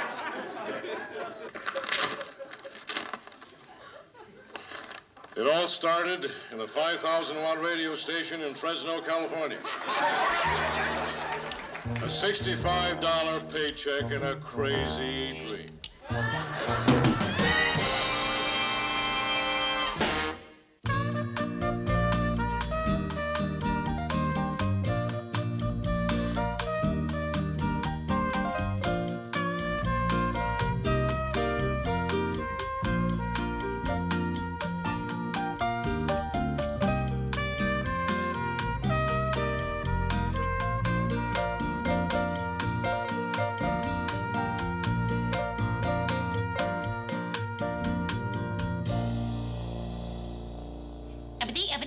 That's all, folks.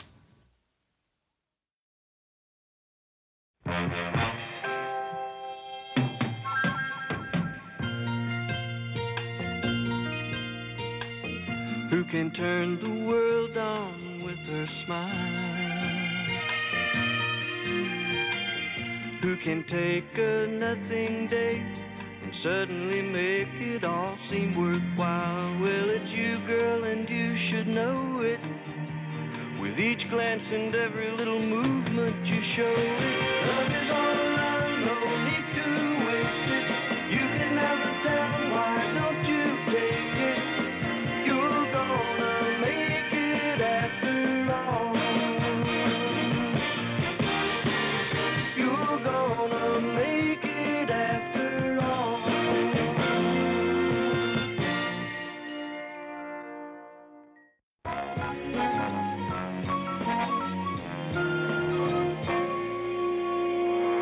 Richards, you have no idea what great satisfaction we get from working on your car. Oh. Why don't you wait here and we'll have your car for you in a few minutes. Thank you. Hey, any word on my car? No, they're still trying to put it back together.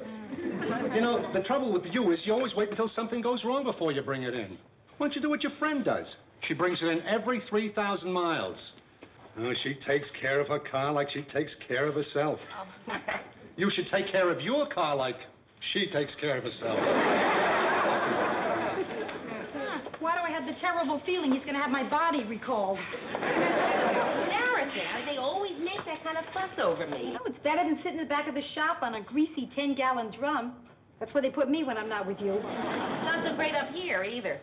I mean, do you ever notice how they always aim you right at the new cars? Yeah.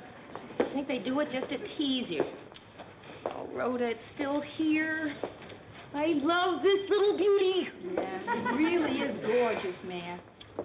Look how it stares at you. Those big, soulful headlights. You know, you can almost hear it saying, I love you, take me home. Oh, I want to, but I can't. Too much, huh? Oh, it has to be. Ah, Mary, you mean you haven't even looked? No. Oh, look at the price. If I can't have it, why look? If I felt that way, I'd never go to a Paul Newman movie. Will! Well, at least get behind the wheel, man, huh? Okay, I will.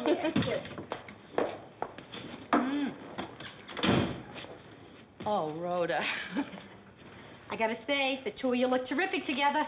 Well, I feel a little ridiculous. I mean, what do I do now that I'm in back of the wheel? I don't know. Make engine noises. Vroom, vroom.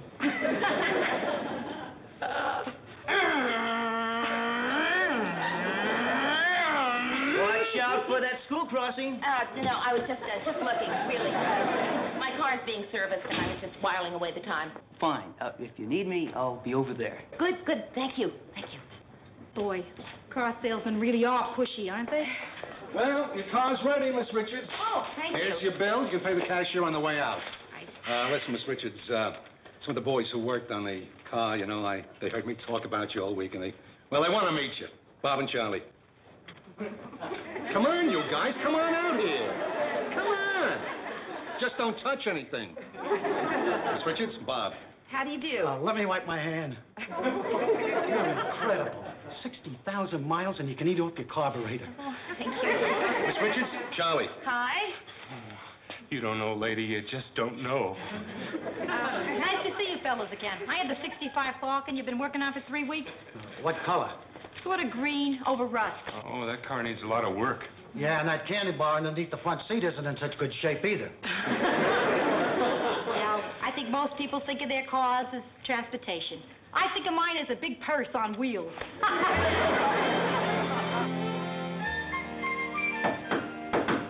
Yeah, Rhoda, come on in. Here it is, Mayor. Your revived African violet.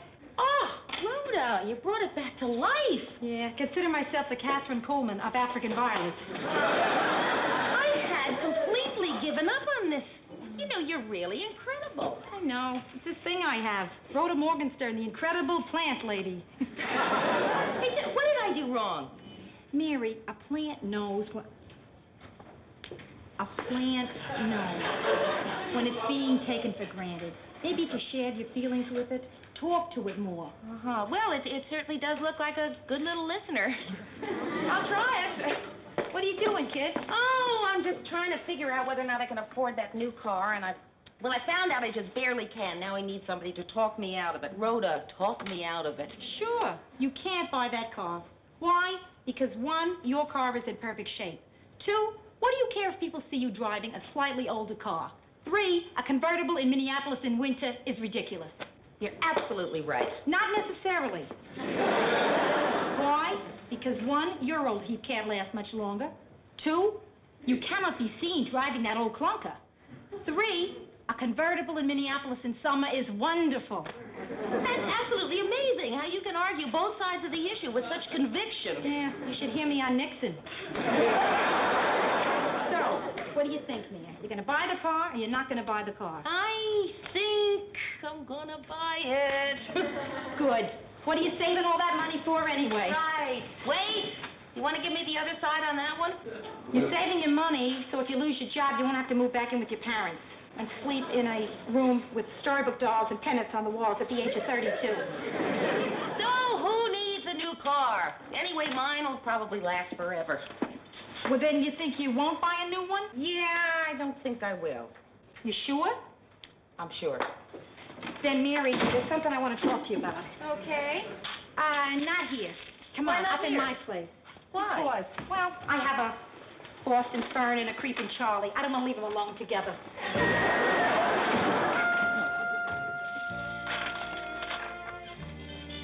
Oh, Rhoda! Welcome to Morgenstern's home for wayward plants. This is unbelievable. I know. Oh, Rhoda, they're just beautiful. You like it? Oh, and look at these funny containers you're using as planters. Yeah. Hey, you know something? You really are talented. Oh, thanks, kid. Gee, I hope it's not too warm in here for you. Yeah, it is kind of humid, isn't it? I know, but they like it that way. They need the warmth, Mayor. You know, they're just like people. Little green people. As a matter of fact, I'm embarrassed to get dressed in front of this character. Stop that. Hey,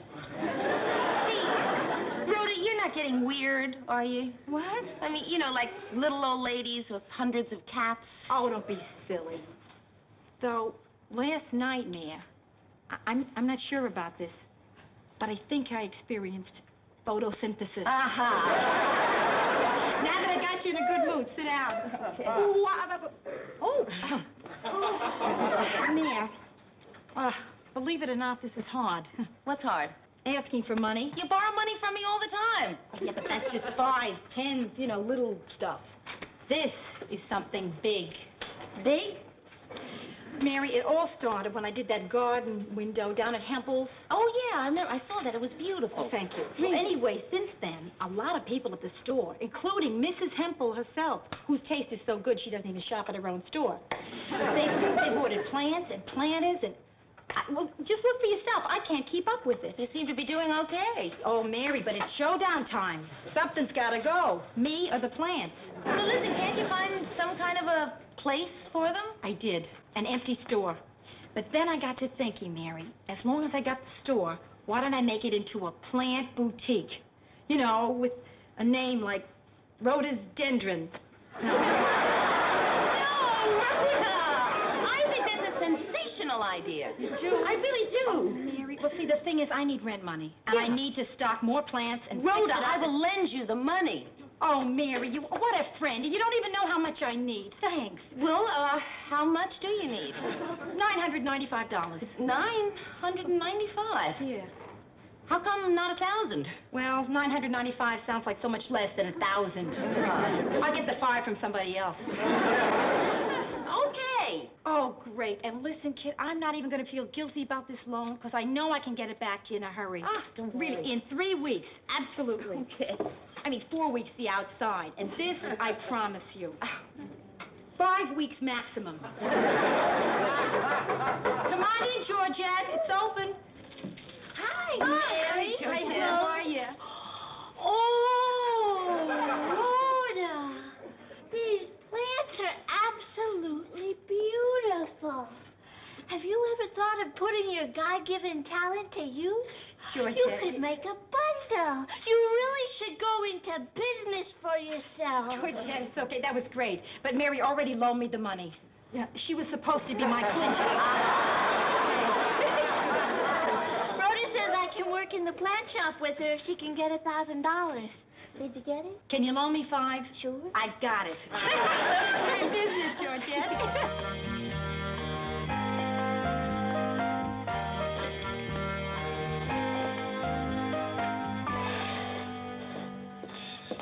Oh, morning, Mayor. Hurry, what are you doing here so early? Oh, I have some stuff to catch up on. What about you? Oh, well, I woke up early and I didn't feel like having any breakfast, so I thought I'd just come in and have a cup of hot coffee and a breakfast roll and just, relax and read the paper. It's a nice thought. What smells so good? My sweet roll, still warm, too. Mary? Mr. Grant, you're here, too? Mary, I've got a 9 o'clock programming meeting upstairs, and I can't make head or tail out of these notes you took on Friday. Untangle them for me. Then get out the ratings book and figure out what our average rating was for the last 3 months. Can I have a bite of that?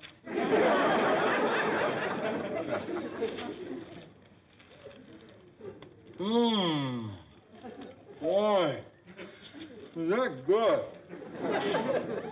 Are you gonna... No, go ahead, take it. I didn't want it anyway.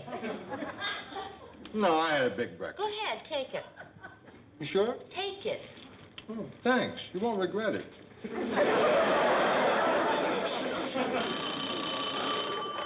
Newsroom. Oh, hi, Rhoda. No, I didn't forget. I'm going over to the bank at noon. Listen, do you want it in cash or is my personal check okay? You want a certified check? Okay. You're fine. You can pick it up anytime during lunch. Right, bye-bye.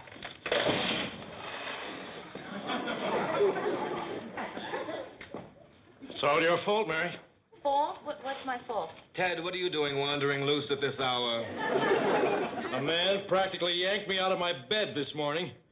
Made me give my free rental car back. Your rental car? That's the one that Georgette lets me use. Last night, she gave up her rent-a-car job. Go to work for your friend, Rhoda. Now I understand. Yeah, Rhoda. No, I didn't forget. I just talked to you a few minutes ago. Oh, how much more? $300? Well, let's see, that would bring it to $1,295. No, it's okay. No, really, it'll be fine. Okay, bye. Well, it's hard for me to say no. Say, Mary. No.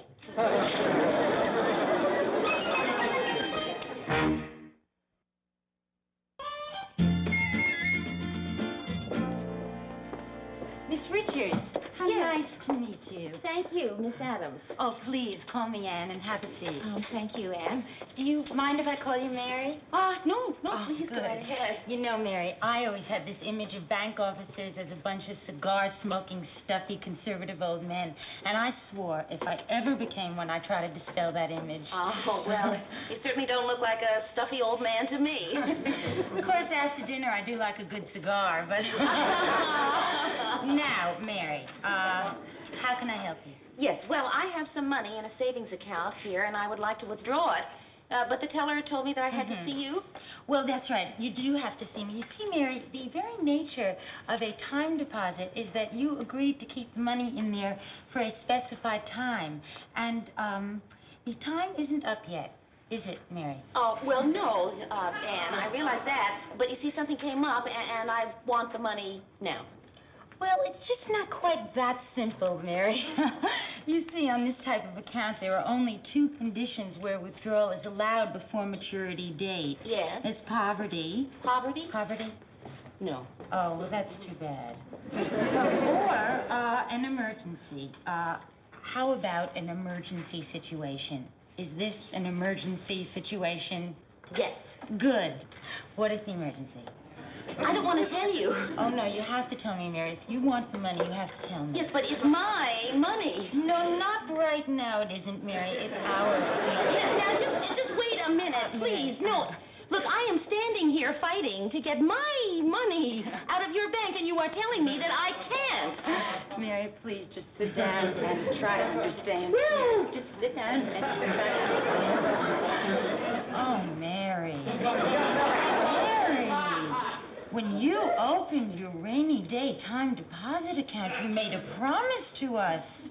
That's just like you'd make a promise to a friend. Right, exactly. I promised my money to a friend. Yes, but we have you promised to us in writing. Please give me my money. Mary, I'd like to. You know, I have one of these accounts, too, and even if I wanted to get my money out, I couldn't. Okay, I could, but, you know, everybody here likes me. And they hardly know you.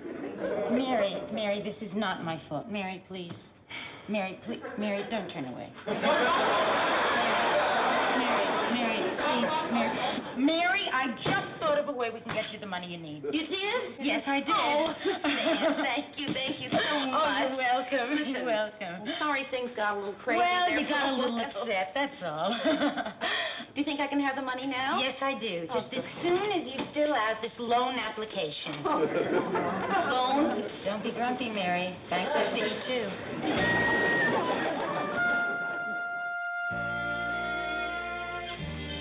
You want to grab a fast lunch, Mary? Oh, thanks, Murray, but I can't. Rhoda borrowed my car to pick up some plants, and she's bringing it back at lunch. How's that business of hers going? Well, she says it's just booming. She's taken Georgette on full time now. Did she pay you back yet? Oh, well, no. No. It's been about a month, hasn't it? Oh, no, it hasn't been a month. Oh, I thought it was about a month. No, it hasn't been a month. How long has it been? 6.5 weeks. Oh. Now, look, Mayor, you know those small businesses, they're tricky. Sometimes it just looks like you're making a profit. Oh, right. I'm sure it's something like that. Yeah.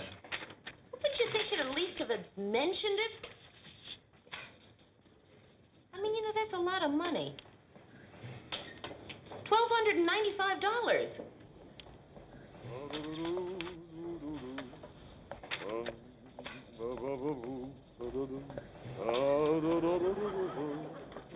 What are you so happy about, Ted? Rhoda just gave Georgette a big raise. Oh, really? She's so cute. You know what she wants to do? She wants to come and take me to lunch. You know what? I'm just going to let her. Gee, what a surprise. Well, that's what the woman's movement's all about, isn't it? Oh, hi, Georgette. Hi. This for me? It's for Mr. Grant. He's always so nice to me. Of course he's nice to you. That's because you go out with this Anchorman. Doesn't mean you have to buy him anything. Come in. Surprise, surprise. The plant lady's here. Oh, hi, Georgette. How are you? Fine, thank you. I brought you this plant. Oh, well, thank you.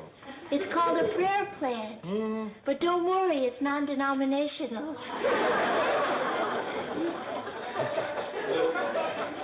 I'll try not to swear in front of it. Now, where should we put it? How about on Mary's desk? Eh? Oh, no, it's especially for you. Oh. Look, Georgette, I'm not too good with plants. Why? Well, you see, when I was a kid, I had a plant. I love that plant. I don't even know why I got it. I just saw it, and I knew I had to have it. I spent a whole month's allowance on it. Then one day it died on me. Just died on me. Wilting leaves, dropping dead on me. I'm not gonna go through that again. How about a box of candy? That'd be nice. Okay, I'll bring it by tomorrow. Oh, Georgette, I'm ready to have you take me to lunch. Give me the money in the car, because it'll look funny if they see you pay. Oh, hi, Georgette. Hi, Mary. Here's from Rhoda and me. If you want plant pellets, just whistle. Okay. Hello, Mary. Well. Looks like you've been shopping. Oh, have I? You know, Mary, I always thought it was a big waste to spend a lot on clothes. But now that I'm in the money, it's kind of fun, I got to admit. Oh, yeah. Is it? Uh-huh. You know what I did today? Fulfilled a lifelong dream. I walked into a chic dress shop, picked out my favorite dress in the place, and I bought it without even looking at the price. Wow. How much was it? $9.99. Which goes to show you how crummy my taste is. Here's your car keys. Oh, thank you. I hate to tell you this, Mayor, but your car is running terrible. Well, that's funny. It was running fine yesterday. Maybe you shouldn't let me drive it. It probably thought it was mine and started acting up. I wonder if I have time to run it into the shop and have them take a look at it. I would make the time if I were you. Really. I mean, take it from an expert. When these old cars start to go, you have to sling a net under them to catch the parts. You know, this is really sort of typical, isn't it?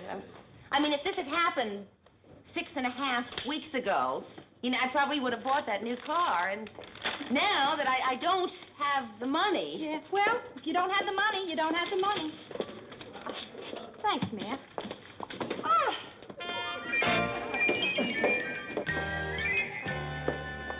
How long do you think it'll take to find out what's wrong? Well, I've got the boys looking at it now. Somehow we all feel like we've let you down. Oh, no, please don't feel that way. Yeah. Come on, it's not your fault. I better take a look myself. Come on, you guys, quit hanging around. Come on. Hey, look. Somebody took your car. Oh, yeah. It's the same model. It's just a different color. Yeah. Boy, what a great set of wheels. This one's a little more expensive. Because it's a deluxe. Yeah? How do you know? Well, if it costs more, it must be the deluxe. Boy, do I love this car. But I hate yellow. Hate yellow? Oh, my Lord. Oh. What are you, a big yellow fan? Mary, you know the money I owe you? Yeah? Well, I thought it would be sort of boring, dull, to give you back the money. So, knowing you wanted a new car, I took that money, added to it a little, you know, extra for interest, and put a down payment on this yellow car. Yes, Mary, yes. The car you love in the color you hate is yours. What? Yeah, yours. Get inside. It doesn't look so yellow from in there. Wait, I didn't see Mary's face. Mary, let me see your face. Was that the look she had on her face? Yep, still there. Well, get in, Mayor. Come on, Georgia, let's all get in. We'll do a few laps around the showroom. Do you really think it was pushy of me? It was, yeah. To go and get something so big without asking you first. It was pushy. That's one of the reasons I like doing it. No. You really hate yellow, huh? Well... Yellow. I should have remembered how indifferent you were to that canary I had. Rhoda, it's okay. The one great thing I do for someone in my life, and I louse it up. Hey, will you stop carrying on? I think it's terrific what you did. I even got them to throw in an air conditioner and a tape deck. Mary, you have no idea the fantastic deal I got you on this car. I love yellow. Yellow's a lovely color, Mary. It's the color of the sun and wheat fields. Yeah? Ticonderoga pencils? Yes, and daffodils and lemons. Oops, I shouldn't have said that.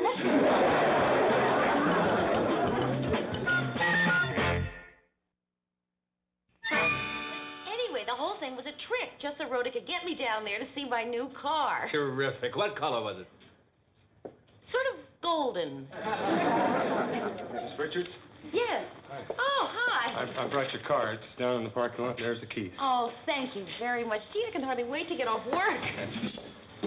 What are you, a secretary here? Oh, no, I'm an associate producer. Huh. Well, I guess I can't go out with you then, because I'm just a mechanic. Hey, kid. Come here. Hi. My son-in-law's a mechanic. Now, I just met you, so I don't want to get too hot with you. But if my daughter isn't too good for a mechanic, then she isn't too good for a mechanic. I don't argue about it. Yeah, but I didn't mean anything by it. I mean, how often do you see associate producers going out with mechanics? Hey, young man. I couldn't help overhearing what you just said. Let me just point out to you that in this great land of ours, it doesn't matter what you are. It's who you are. Blue collar, white collar. Collars of all colors can mingle together. From the lowest mechanic to the most exalted television anchorman, we're all on the same team. That was very stirring, Ted. I almost felt like humming Battled Hymn of the Jerk.